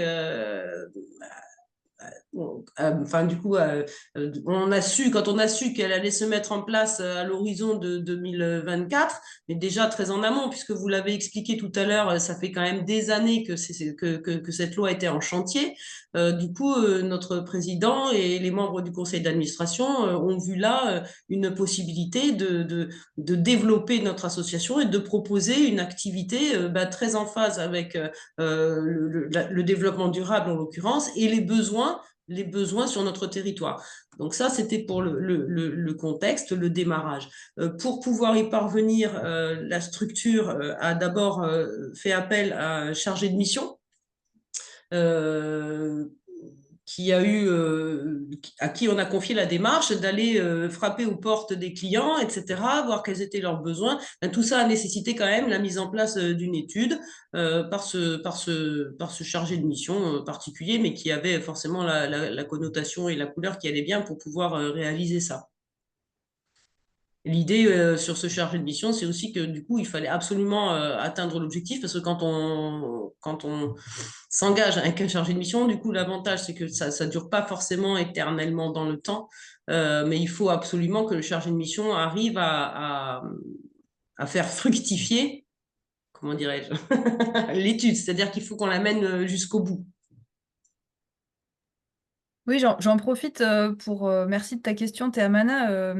Je n'ai pas mentionné, j'ai une grossière erreur de ma part que ce webinaire est co-organisé avec vous, INAE, et avec aussi la CRES. J'ai oublié Inae. C'est moi qui ai oublié INAE et la CRES depuis le début, on prépare ce webinaire ensemble, donc n'hésitez pas aussi, vous, Théamana d'INAE et Maëlys de la CRES, à intervenir pour enrichir ce webinaire, hein, surtout, n'hésitez pas. Oui, parce que effectivement, notre chargé de mission, il n'a pas travaillé tout seul. C'est une évidence. Donc, excusez-moi, j'aurais dû mettre en valeur tout ce réseau qui est hyper important et soutenant. Bah, j'étais même pas au courant, alors vous inquiétez pas, ça s'est pas vu. En tout Merci. cas, merci pour la réponse. Oui, alors on peut mentionner aussi que Envie Plus a été accompagné aussi par une structure professionnelle, hein, il y avait la question tout à l'heure de est-ce que on a des structures professionnelles qui peuvent nous accompagner pour mettre en place ce type de chantier? Oui, bien sûr. Il y a des structures professionnelles qui font ça. Là, en l'occurrence, donc on le voit dans les partenaires, hein, j'ai raté la diapo. Voilà, on a du Ouais, soutien financier. CISO. Voilà, soutien financier de l'ADEME de la région, du département et de apparemment l'agglo de Marmande. Et puis les partenaires, alors CISO, c'est plus cet intitulé, mais c'est Aura du Sol, Aura du sol. qui est l'organisme de formation et qui avant avait la branche qui s'appelait CISO, mais maintenant ils sont à nouveau Aura du Sol pour toutes les activités, qui a effectivement travaillé avec vous pour étudier la mise en place de cette micro-plateforme, et puis aussi la présentation du dossier d'agrément sanitaire. Bien sûr. Et donc, vous êtes aussi très en lien avec le syndicat de déchets de Lot-et-Garonne, donc Valorisons, puisque comme il s'agit de déchets, eh bien, c'est très important de se mettre d'entrée en lien avec le syndicat de déchets pour développer des synergies et être sûr que l'activité qu'on développe va répondre à un besoin territorial qui est souvent exprimé par le syndicat de déchets ou l'intercommunalité en charge de la gestion des déchets. Tout à fait. Euh, voilà, donc pour ton témoignage, merci beaucoup Nathalie. Je vais maintenant me tourner vers Christophe Laïton.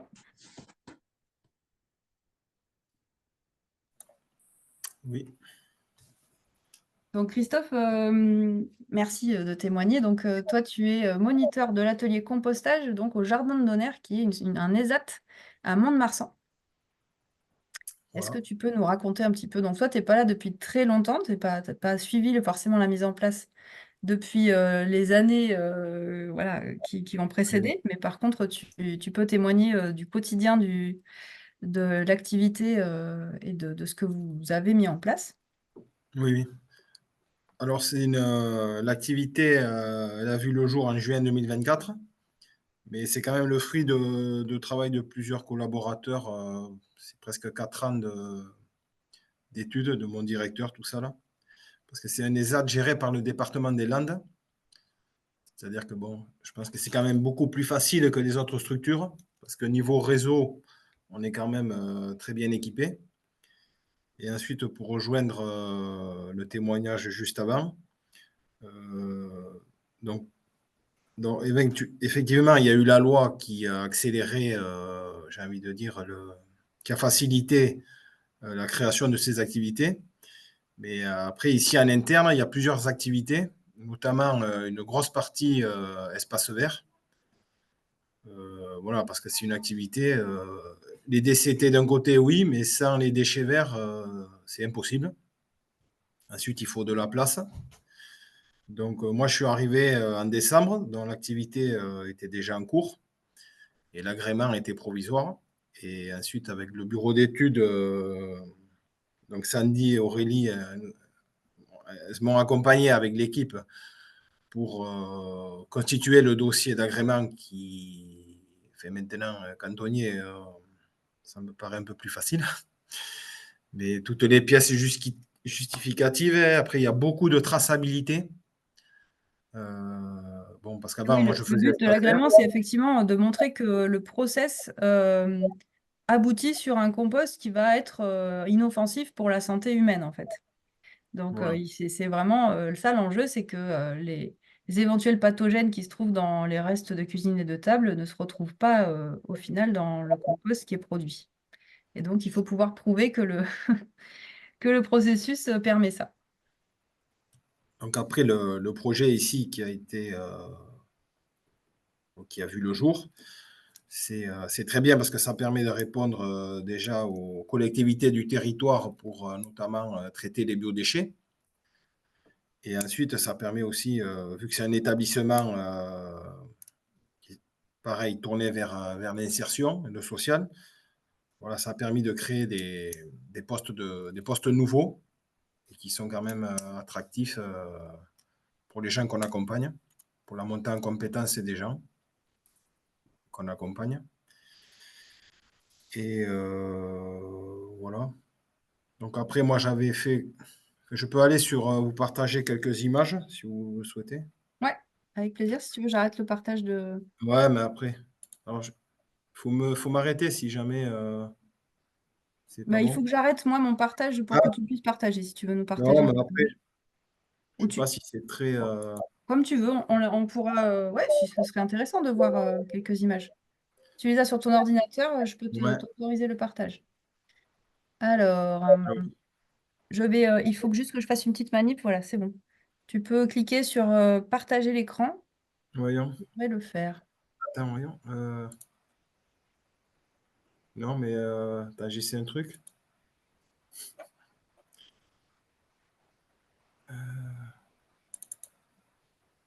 Est-ce que vous voyez là?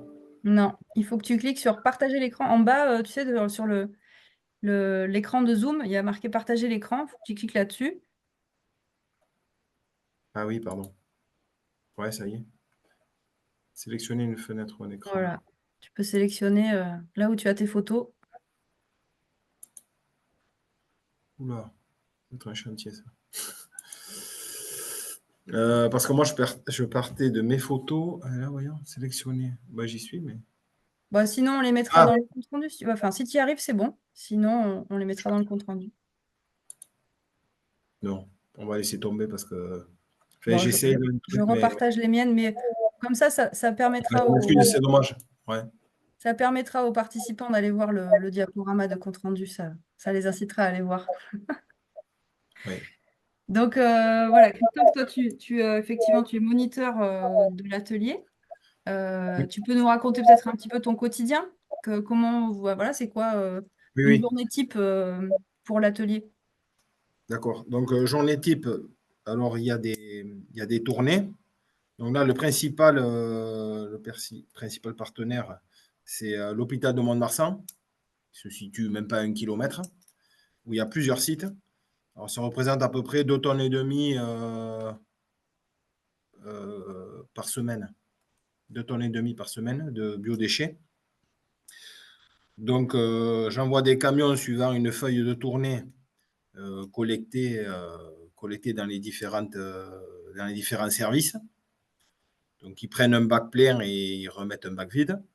Et ensuite, ils convergent ici au niveau de la plateforme où là, c'est très normé. Il y a une marche en avant, c'est-à-dire qu'on considère qu'éventuellement, il puisse y avoir des éléments pathogènes. Donc, on est tenu de ne pas trop se croiser sur la plateforme, pour ne pas dire pas du tout.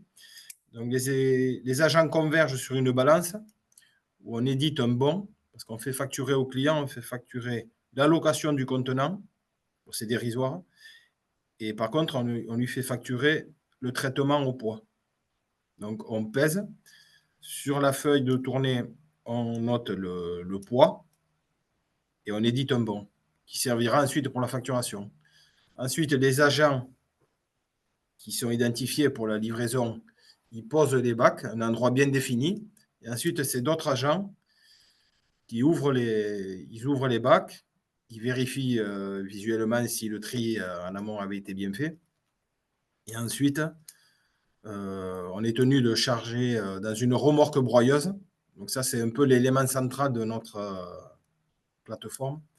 Une remorque broyeuse où on met des déchets verts avec justement les déchets de cuisine de table. Et ensuite, on lance la remorque et ça fait déjà un broyage homogène. Oui, vous avez en fait un matériel différent de celui d'Envie Plus, hein. En fait, chaque plateforme peut étudier son système de compostage. Donc, Envie Plus, vous avez, on l'a vu tout à l'heure, bon, on n'a pas insisté là-dessus, mais vous avez un chariot andineur, c'est-à-dire un matériel à roulettes qui permet de mouler un andin. Et vous, Christophe, au Jardin de Bonheur, vous avez une remorque broyeuse, donc, qui avait été achetée avant que le projet de compostage démarre. Donc, le but, c'était de broyer tous les végétaux que vous rameniez des espaces verts. Oui. Donc, vous utilisez en fait cette remorque broyeuse pour l'activité compostage. Voilà, vous faites le mélange entre les branchages et les restes de cuisine et de table dans cette remorque broyeuse. Oui, parce que voilà, il y a beaucoup de déchets espaces verts. Donc, et nous, ils nous arrivent entiers. Donc, on les met entièrement dans la remorque broyeuse. Ensuite, on constitue un lot qu'on appelle andin. Et donc, ça fait sur la photo, là, je suis sur un andin. Je suis sur un andin. Alors, les longueurs, ça dépend. Notamment, on dit un lot, un andin, c'est 1 mois. On fait des lots de 1 mois. Et voilà, donc ensuite, la durée de vie de l'andin chez nous. Alors, malheureusement, l'hôpital, on utilise des poches biodégradables. Bon, je dis malheureusement parce que l'inconvénient, c'est que même si on dit que c'est très bien biodégradable, je pense qu'il y a quand même des micro particules de plastique. Donc, c'est quand même autorisé, entre guillemets, mais ça nécessite que l'andin reste sur site pendant 6 mois. Voilà. Et ensuite, donc, la durée de vie de l'andin, nous, on est tenu de le retourner. On le retourne à hauteur durant ces 6 mois, on le retourne au bout d'un mois et demi, quand il est terminé. On fait un premier retournement Là, on fait passer quelqu'un d'une coopérative qui est un retourneur d'Indien. C'est un outil spécifique qui enjambe l'Indien et qui le malaxe. Ça permet l'entrée d'oxygène dans l'Indien pour que les micro-organismes se développent et fassent leur travail, quoi. Ensuite, on met des sondes pour hygiéniser, parce qu'on est tenu de monter en température pour cramer des pathogènes. Donc là, il y a il y a 3 à peu près sortes d'hygiénisation. On peut faire plus de 55 pendant 15 jours à peu près. Fait que je me trompe. Non, c'est pas du à peu près. Alors bon, je ne vais pas m'avancer. Non, mais t'inquiète pas, ça, c'est vrai que c'est du détail lié à l'agrément sanitaire. Donc, Ouais, ben, en fait, vous avez des sondes pour contrôler la température, mais ça, c'est même sur du compostage de proximité, en fait, bah, le contrôle de la température, c'est quelque chose qui est obligatoire, hein. On doit bien contrôler que le compost monte en température pour s'assurer voilà, qu'il y a l'innocuité du compost, que les pathogènes sont bien détruits. Donc, en fait, il y a toute une procédure qui vous permet de pouvoir prouver que le compost est inoffensif ensuite pour la santé humaine une fois que vous l'épandez sur les espaces maraîchages. Parce que ce qu'on n'a pas encore totalement dit, c'est que vous avez aussi l'activité maraîchage au Jardin de Donner et que bah, ça fait un super pont entre tout ce que vous aviez comme végétaux et le besoin de l'activité maraîchage en amendement, Oui, en oui, oui. fait, chez vous. Oui, oui. C'est un atelier qui permet de connecter un peu tous les ateliers entre eux et faire comme un cercle vertueux. Parce qu'effectivement, on a un atelier maraîchage voilà, qui peut s'étendre jusqu'à 5 hectares, quoi. Et notamment, voilà, on fournit l'amendement des sols, notamment avec le produit. Actuellement, on ne peut pas le vendre. L'agrément, on ne dispose pas de toutes les analyses comme il faut pour prétendre pouvoir le vendre. Donc voilà, une fois qu'on l'a hygiénisé avec la courbe de température, là, on est amené à le retourner une seconde fois pour bien faire rentrer de l'oxygène. Et ensuite, voilà, on le garde sous bâche pour éviter que le soleil ne dessèche de trop. Bon, là, quand il pleut, je fais débâcher pour que la pluie rentre, parce qu'ensuite, c'est les deuxièmes éléments, c'est les champignons qui viennent désagréger, qui permettent à ce que le compost soit plus ferme. Et donc voilà, et ensuite, ce qu'on doit faire, au bout du 7e mois, voilà, je me mets en accord avec mes collègues du maraîchage. Et les parcelles voilà, qu'il faut amender, eh bien, on amende avec notamment avec le compost fourni. Et voilà, ensuite, bon, quand même, il faut tracer les lots, où est-ce qu'on les a mis, où, quand, comment, la quantité. Voilà, et après, bon, il faut quand même qu'on faufine parce qu'on s'est aperçu quand même, il y avait, c'était peut-être un peu trop grossier, ça dépend des cultures qu'on y fait. Et à l'heure actuelle, on est suivi aussi par un ingénieur agronome pour voir un peu le résultat, parce que suivant les sols, suivant les conditions, c'est très complexe. Et ensuite, l'utilisation du compost en elle-même, elle est vraiment très complexe, parce que s'il n'est pas trop mûr, ça dépend. Si on l'utilise jeune ou moins jeune, ce n'est pas du tout la même utilisation. Paillage ou pas paillage, c'est pas du tout pareil. À 3 mois, à 6 mois, tout ça, on n'en fait pas du tout la même chose. Et ensuite, quand même, ce qu'on en a conclu, c'est que c'est plus un amendement de fond, c'est pas forcément assimilable de suite par les plantes. Voilà, et ils préconisent de le laisser en surface pour qu'ensuite les micro-organismes, tout ça, continue, si vous voulez, c'est plus un amendement de fond qu'un engrais pour les plantes assimilable de suite. Ouais, donc ça vient améliorer la structure de votre Voilà. sol Oui. plutôt que de nourrir directement la plante comme un engrais, quoi. Mais c'est Et là, plutôt on est positif tenu pour de les choses. refaire des analyses pour la matière organique parce qu'il s'avère qu'elle est assez faible. Mais bon, vu qu'on avait fait sur le premier lot et qu'à l'époque, on ne retournait pas comme peut-être. Enfin, on s'est amélioré depuis. Donc là, on va refaire les analyses. Et voilà. Donc, on est un peu quand même encore au stade où on peut s'améliorer.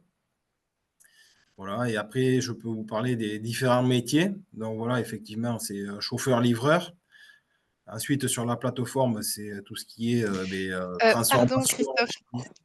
Ouais. Excusez-moi, juste avant qu'on passe sur la question des métiers, il y a encore quelques questions techniques pour clôturer un peu ce chapitre dans le chat. Alors là, je vais vous passer la main tous les deux parce que c'est vraiment des questions pointues. Donc, il y en a une. Est-ce que les procédures d'aseptisation sont dues à l'origine des biodéchets hôpital? Donc, quand vous parlez d'aseptisation, c'est plutôt, c'est l'hygiénisation, j'imagine. Je ne sais pas, Aurélie, si tu C'est propre, décryptes cette Christophe va question. répondre. Il le sait. Ok. Non, mais je pense que c'est pas propre qu'à l'hôpital, non? Non, Non, non, mais c'est après, le il n'y fait a que ce pas soit de cachet. des déchets de cuisine, en fait. C'est le Il fait n'y a que pas ce de soit des médicaments, déchets de voilà, cuisine et de c'est table des qui déchets de contiennent table. donc de la viande ou des produits laitiers. Je dis viande, j'inclus le poisson parce que le poisson, c'est de la viande de poisson. Voilà, le fait que ce soit des sous-produits animaux qui composent les repas. Les déchets de cuisine et de table en France, la loi les traite comme des sous-produits animaux de catégorie 3 et c'est à ce titre qu'on est tenu de prouver qu'on hygiénise les lots de compost Oui. quand on est soumis à l'agrément sanitaire. Voilà, donc rien à voir avec l'origine des déchets, mais simplement le fait que ce soit des CT. Et ensuite, on revient, il y a encore une question sur l'agrément pour pouvoir vendre le compost. Est-ce qu'on peut revenir là-dessus? C'est quoi la différence entre l'agrément sanitaire et l'agrément pour vendre le compost, en fait? Est-ce que d'ailleurs c'est bien le terme agrément ou norme qu'il faudrait plutôt employer pour essayer d'être un peu précis? Oui, le compost doit être normé pour vendre, pour procéder à la vente du compost. Il doit être normé. Normalement, il faut le normer pour le vendre ou le céder à un tiers. Là, en l'occurrence, vous avez souhaité quand même faire les analyses liées au fait de le normer pour la traçabilité des espaces de culture, pour être sûr que le compost il est conforme pour l'agriculture. Donc, vous l'utilisez vous, mais vous le normez quand même. Mais c'est deux choses différentes. L'agrément sanitaire, c'est pour avoir le droit de traiter ce déchet. Et le fait de normer le compost, donc c'est une norme NF qui permet de le vendre ou le céder ou l'utiliser. Voilà. En fait, ça permet de le sortir du statut de déchet, le fait de le normer. C'est-à-dire que ça reste un déchet le temps qu'on procède au compostage, parce que comme c'est au sens de la loi un déchet quand on fait la collecte, le fait de le normer, ça permet de le sortir du statut de déchet et d'en faire un produit qui peut être vendu à ce titre parce qu'il est produit comme du compost. Voilà. Oui, il répond à des normes de matière organique. C'est des barèmes. Donc, je reviens, s'il n'y a plus de questions, effectivement, c'était important que tu nous précises toi aussi les métiers qui sont développés pour Alors, bénéficiaires. oui, chez nous, voilà, tout ce qui est chauffeur-livreur. Ensuite, sur la plateforme utilisation, on a quand même un élévateur, tracteur, remorque. Donc, c'est tout ce qui est cassettes. Et ensuite aussi, les bacs, une fois qu'ils sont vidés, on peut même, c'est pas pousser le vis, c'est carrément un autre poste, tout ce qui est nettoyage industriel, parce qu'on fait avec un Karcher à eau chaude, avec des produits, un dégraissant, alors tout ça, tous ces produits sont certifiés, tout ça. Et ensuite, c'est désinfecté pour ensuite être remis dans la chaîne de production. Mais voilà, donc des métiers, il y en a 4 ou 5, sans parler en amont de tout ce qui est prévention, explication. Celui-là, je l'ai écarté, mais il en fait partie. Donc, c'est un métier porteur, oui. Oui. Parfait. Donc, juste oui, là, il y a la photo avec votre matériel. Vous avez un petit utilitaire pour circuler au centre-ville de Mont-de-Marsan. Vous avez un plus gros utilitaire pour aller collecter les sites de l'hôpital. Et Oui. puis, vous avez aussi donc 3 types de bacs. Des seaux pour les petits restaurateurs qui ne produisent pas beaucoup de biodéchets, des bacs roulants pour les sites intermédiaires, et puis des caisses palettes qui sont étanches pour les sites de l'hôpital, c'est ça? Oui, étanche et hermétique, voilà. Ouais. Et bon, l'inconvénient, s'il faut trouver un inconvénient, c'est bon, avec les fortes chaleurs, tout ça, on est tenu, nous, de les tourner. On effectue des tournées à raison de 3 fois par semaine, 3 jours par semaine. Pour les gros sites avec des gros bacs. Ensuite, maintenant, si c'est des seaux, c'est fermé hermétiquement, c'est très bien fermé, tout ça. Bon, il n'y a pas d'odeur, tout ça. Le reste, passer 3 jours, 40 degrés, c'est beaucoup plus compliqué. Ouais. Donc, Il faut s'adapter au type de déchets. Ouais. l'idéal, c'est d'avoir des clients qui ont des pièces réfrigérées et mettre les contenants dans des pièces réfrigérées. Mais il faut trouver le client qui a la pièce réfrigérée pour ça.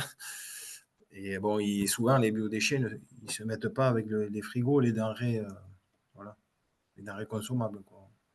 C'est le seul vraiment inconvénient. Et ensuite, bon, si on peut trouver un autre inconvénient, c'est quand même d'avoir quand même juillet-août, avoir assez de matière. Alors, quand on dit déchets verts, il faut faire attention. Tout ce qui est herbe, c'est pas trop. Ça ne va pas nous aider à traiter les déchets de cuisine de table parce que ça va générer des jus. C'est très azoté et c'est pas bon. Donc, il faut vraiment du Donc, il faut que cartonné, vous, des petites pièces ouais. de bois. Voilà. Il faut que vous fassiez attention de garder suffisamment de branchage pour équilibrer vos DCT, même pour les périodes où vous avez moins de branchage, parce que ce n'est pas la saison de l'élagage. C'est ça que tu Oui. souhaitais dire. Donc, il faut des gros tas Super. tampons, même si le matériel est en panne. Enfin, nous, en l'occurrence, la remorque, tout ça. Je sais qu'il faut que je prévoie quand même 10 petites tonnes de copeaux, pas loin, parce que ça va vite. Très bien. Bon, merci beaucoup à tous les deux pour votre témoignage. S'il y a encore des questions, on les prendra avant la fin. Moi, j'ai quand même encore des choses à vous dire sur comment démarrer. Si vous souhaitez donc vous positionner sur le type de métier dont on a parlé. Mais d'abord, une petite question pour vous faire participer. Donc, si vous souhaitez démarrer une activité en lien avec le compostage sur votre territoire, quel doit être votre premier réflexe? Petit quiz pour les participants. Vous pouvez répondre dans le chat.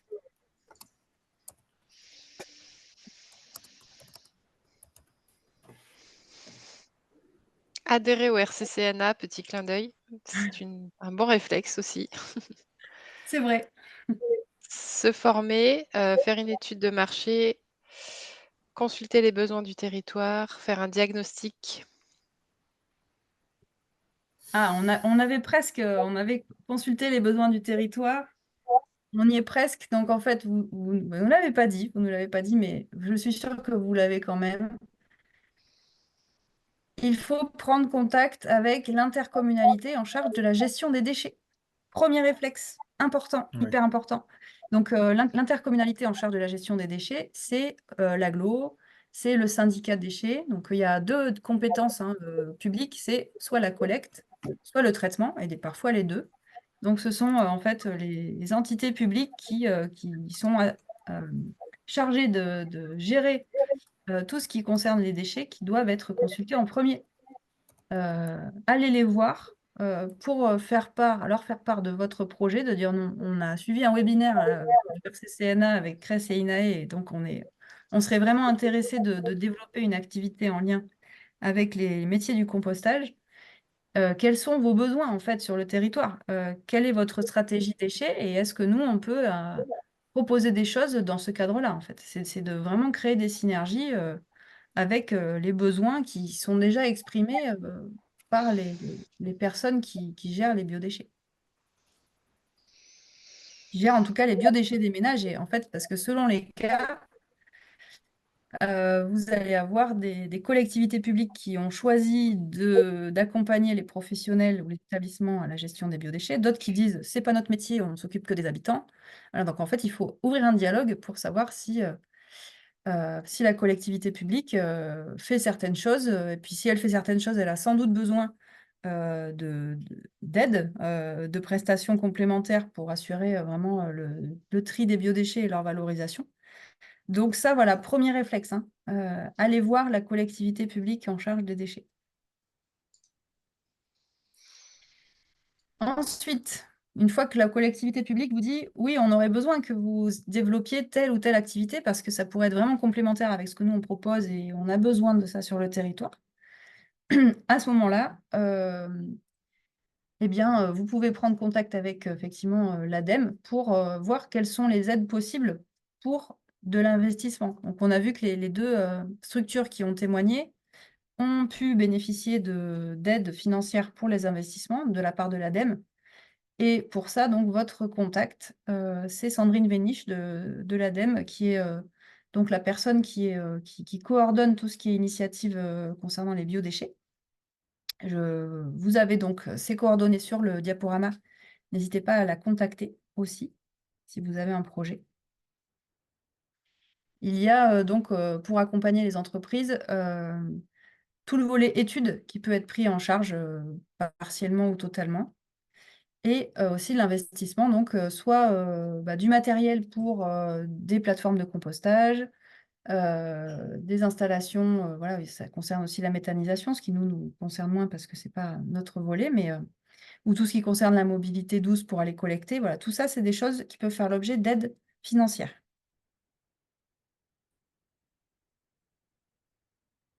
Et ensuite, donc, on en a parlé tout le long du webinaire, mais il y a les formations. Pour démarrer, il faut absolument se former. C'est une obligation, hein, la loi, même dans le cadre du compostage de proximité, la loi vous impose de former vos agents. C'est obligatoire parce que le compostage, c'est pas si compliqué, hein. Une fois qu'on sait faire, ben c'est bon, on sait faire. Mais quand on sait pas faire, on sait pas faire. Et donc, ça peut occasionner vraiment pas mal de nuisances et être complètement contre-productif aussi sur l'image qu'on peut renvoyer du compostage auprès des usagers. Donc, le compostage, ça peut vraiment, enfin, si c'est bien fait, ça n'occasionne aucune odeur. On a parlé éventuellement les nuisances possibles avec les rongeurs, mais il y a des solutions, il y a des grilles anti-rongeurs à mettre sur les équipements. Il y a voilà, aussi l'adoption de gestes clés pour ne pas favoriser le développement des nuisibles.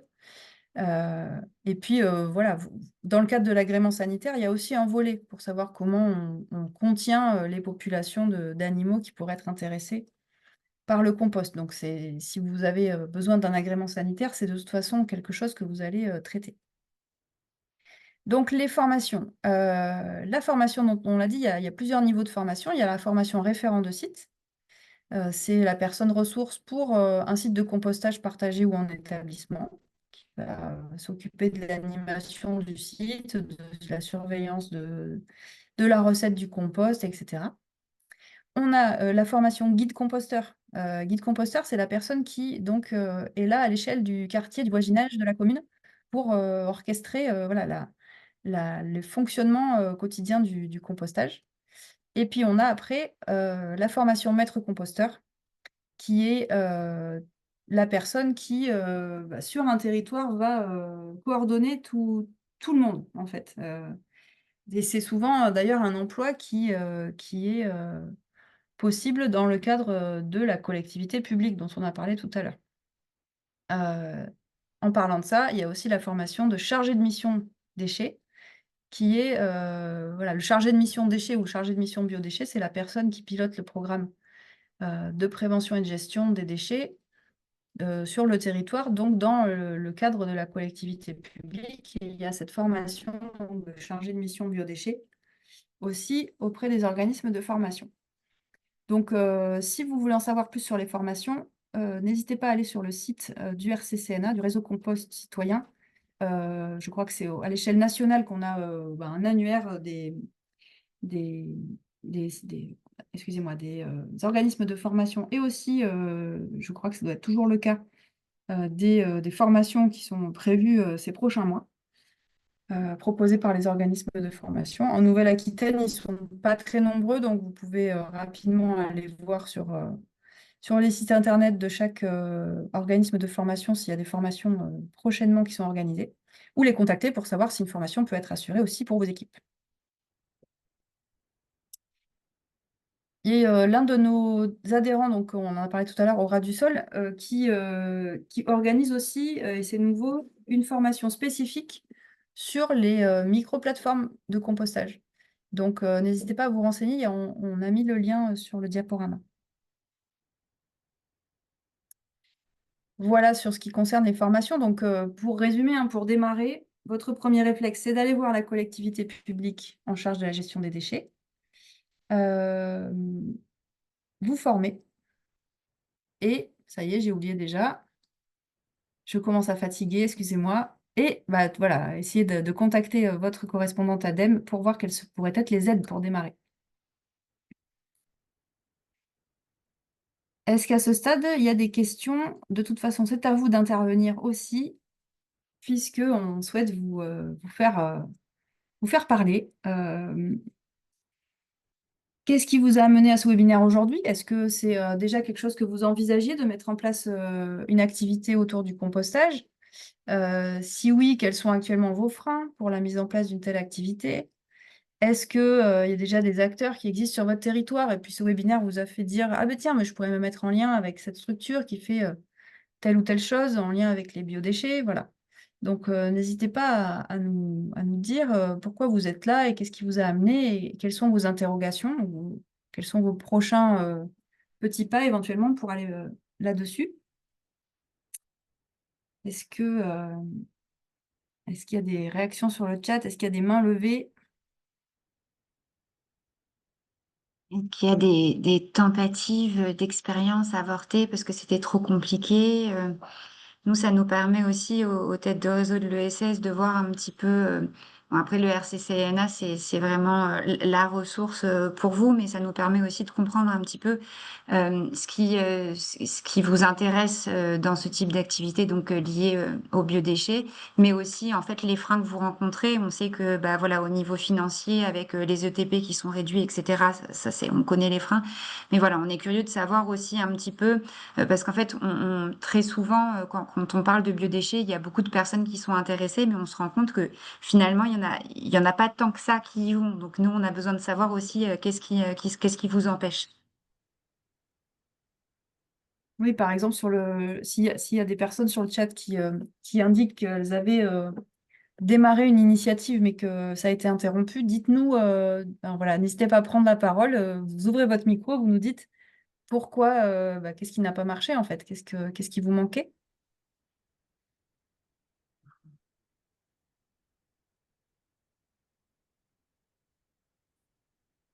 Ah, il y a un témoignage là.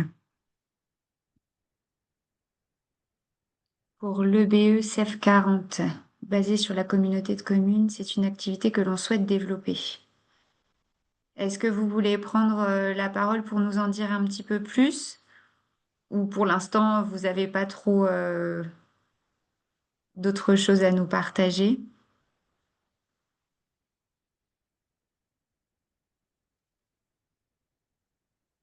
Il y a Viti Jérôme qui est là. Pour nous, Viti Allez-y, Jérôme, hein, c'est votre moment pour échanger aussi entre vous, livrer vos craintes, vos freins. C'est important de pouvoir se parler pour voir qu'est-ce qui peut être fait pour vous aider. On a aussi une personne, donc je ne sais pas si c'est monsieur ou madame Carottier, qui est intervenu plusieurs fois, mais je n'arrive pas à identifier sa structure. Donc, c'est une personne qui a apparemment un projet de plateforme de compostage, mais je ne la retrouve pas dans la liste des inscrits. Du coup, si on veut faire le lien après, vous envoyer les infos, est-ce que vous pourriez nous dire de quelle structure vous représentez, de manière à ce qu'on fasse bien le lien avec vous? Donc des moniteurs d'atelier à l'Espéron. Voilà, bah, du coup, si vous pouvez m'envoyer vos coordonnées, notamment mail, parce que je ne crois pas vous avoir dans la liste des inscrits. Voilà, si vous voulez avoir la suite des échanges. Tu peux remettre l'adresse mail contact dans le chat, Julie, même si elle avait été mise au tout début du chat, peut-être qu'elle est trop loin maintenant dans le chat.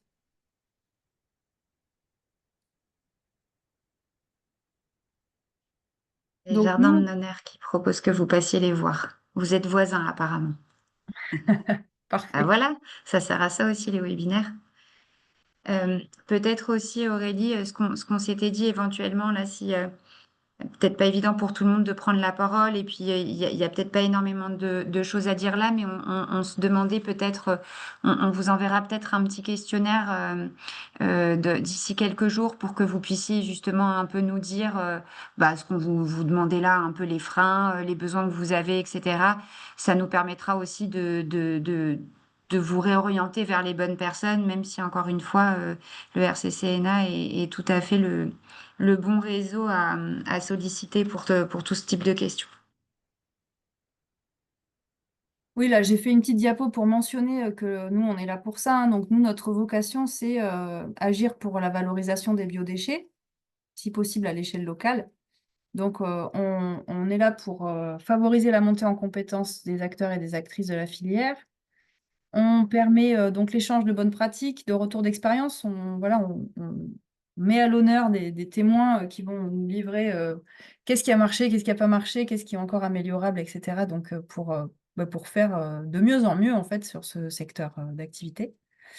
Et on propose aussi des outils et des services, notamment des fiches techniques, une réponse juridique, enfin des réponses juridiques à vos questions sur le volet réglementaire, etc. Là, je me suis pas étendue, hein, j'ai retiré beaucoup de diapos pour expliquer ce que fait le RCCNA, mais vous pouvez vous rendre sur notre site internet pour en savoir plus. Réseau Compost Citoyen Nouvelle-Aquitaine. Et je voulais aussi mentionner, donc, on souhaite mettre en place un programme qui s'appellera Jeunes Pousses. Si tu veux en parler, Julie, un petit peu? Oui, tout à fait. Donc, pour accompagner de certains porteurs de projets dans leur lancement, que ce soit dans le cadre d'une structure déjà existante, ce qui semble être plutôt votre cas, ou pour des structures qui émergeraient, des nouveaux projets à mener sur le thème des biodéchets. On proposerait de vous accompagner donc plusieurs jours. Ce serait un mélange en présentiel et en distance, donc en visio, pour vous accompagner de manière personnalisée sur votre projet et bénéficier, de toutes les connaissances que nous, on peut avoir dans le réseau. Au-delà des formations que vous suivrez, c'est-à-dire guide, voire maître composteur, qui, comme je le disais tout à l'heure Aurélie, vont être incontournables pour pouvoir mener à bien votre projet. Il y a aussi souvent un besoin d'être accompagné pour d'autres sujets comme bien comprendre l'écosystème des biodéchets sur votre territoire, parce qu'il y a plusieurs acteurs et c'est pas toujours évident de comprendre qui fait quoi et comment être bien en coopération avec eux. Donc le thème de la coopération territoriale sur la matière organique, il est aussi primordial parce qu'il y a les déchets des uns qui font les ressources des autres, donc il est nécessaire de se parler, d'identifier les bons partenaires. Ce dispositif Jeune Pousse, il va aussi vous apporter des ressources pour, vraiment votre argumentaire et puis défendre votre nouveau service, votre nouveau projet et faire en sorte que, des clients adhèrent et puis, choisissent, de vous faire confiance en vraiment en intégrant tous les avantages et de la PG Prox et pouvoir bien en parler, bien le mettre en avant. On aura un accompagnement réglementaire, vous l'avez vu, c'est une grosse partie, l'agrément sanitaire notamment. On a déjà fait une journée technique sur le sujet. Donc bref, on a plein de ressources pour des questions liées à la réglementation que vous ne voyez pas nécessairement en détail, en formation guide ou maître composteur ou en tout cas pas adapté, forcément à votre projet. Donc voilà, on a l'intention de lancer ce dispositif, probablement début 2026 et si vous êtes intéressé pour en faire partie, on a rajouté un petit lien pour plus d'infos là en dessous. Si vous pensez que vous êtes prêt et que votre idée, vous n'en êtes pas qu'au stade de l'idée, mais vraiment, vous voulez vous lancer, alors je vous invite à répondre, au questionnaire là pour plus d'infos, pour nous indiquer votre intérêt pour ce dispositif et après on vous rappelle et on voit ce qu'on peut mettre en place, si on a suffisamment d'inscrits en fait, pour début 2026. Voilà.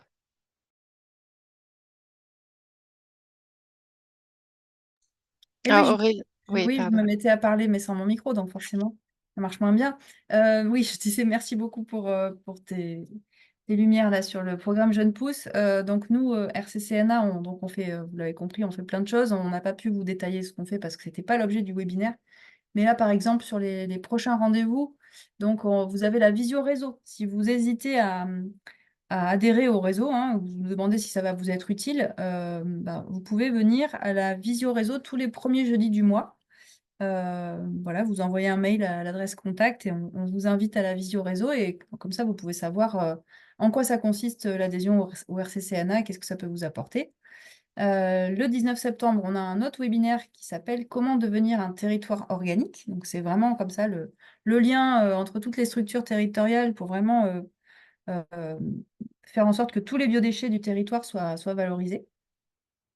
On a aussi la fête du sol vivant, donc du 11 au 26 octobre, qu'on coordonne et qui est un événement grand public. Donc, en fait, notre but, c'est de vous mettre à disposition des outils pour que vous puissiez faire des animations dans ce cadre-là pour intéresser le grand public à la question des sols vivants et la fertilité des sols et la matière organique, comment la matière organique joue un rôle là-dedans.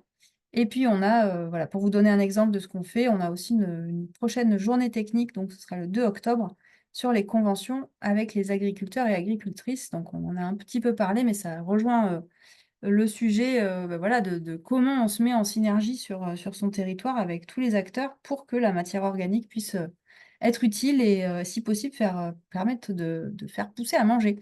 Voilà, donc tout ça, ça va être l'objet de la journée technique qui aura lieu le 2 octobre. Et donc, ça va être l'heure de vous remercier, chaleureusement aussi la CRES et INAE qui ont activement participé à la préparation de ce webinaire avec nous. Et qui sont vos interlocuteurs aussi, hein, si vous avez plus l'habitude d'être en lien avec INAE ou avec la CRES pour savoir comment orienter vos activités, comment vous y prendre, quelles sont les prochaines étapes, prenez contact avec eux aussi. On est en lien vraiment tous là, donc n'hésitez pas à faire le prochain petit pas le plus simple pour vous pour rentrer dans cette réflexion et on est là pour répondre à vos questions, bien sûr, tout le long de l'année. Merci Aurélie et merci à tous pour votre participation. Aurélie et Julie pour l'animation. Et on a pris note, en tout cas en ce qui concerne de mon côté les structures d'insertion, j'ai pris note sur les structures d'insertion des projets et donc on pourra, j'en reparlerai avec Aurélie et on verra comment on peut vous accompagner aussi. Parfait, merci beaucoup pour votre attention. C'est toujours un peu long, 2 heures de webinaire, mais j'espère que vous en aurez retiré des choses et des contenus. Voilà. Très bonne journée à tout le monde et à bientôt. Au revoir.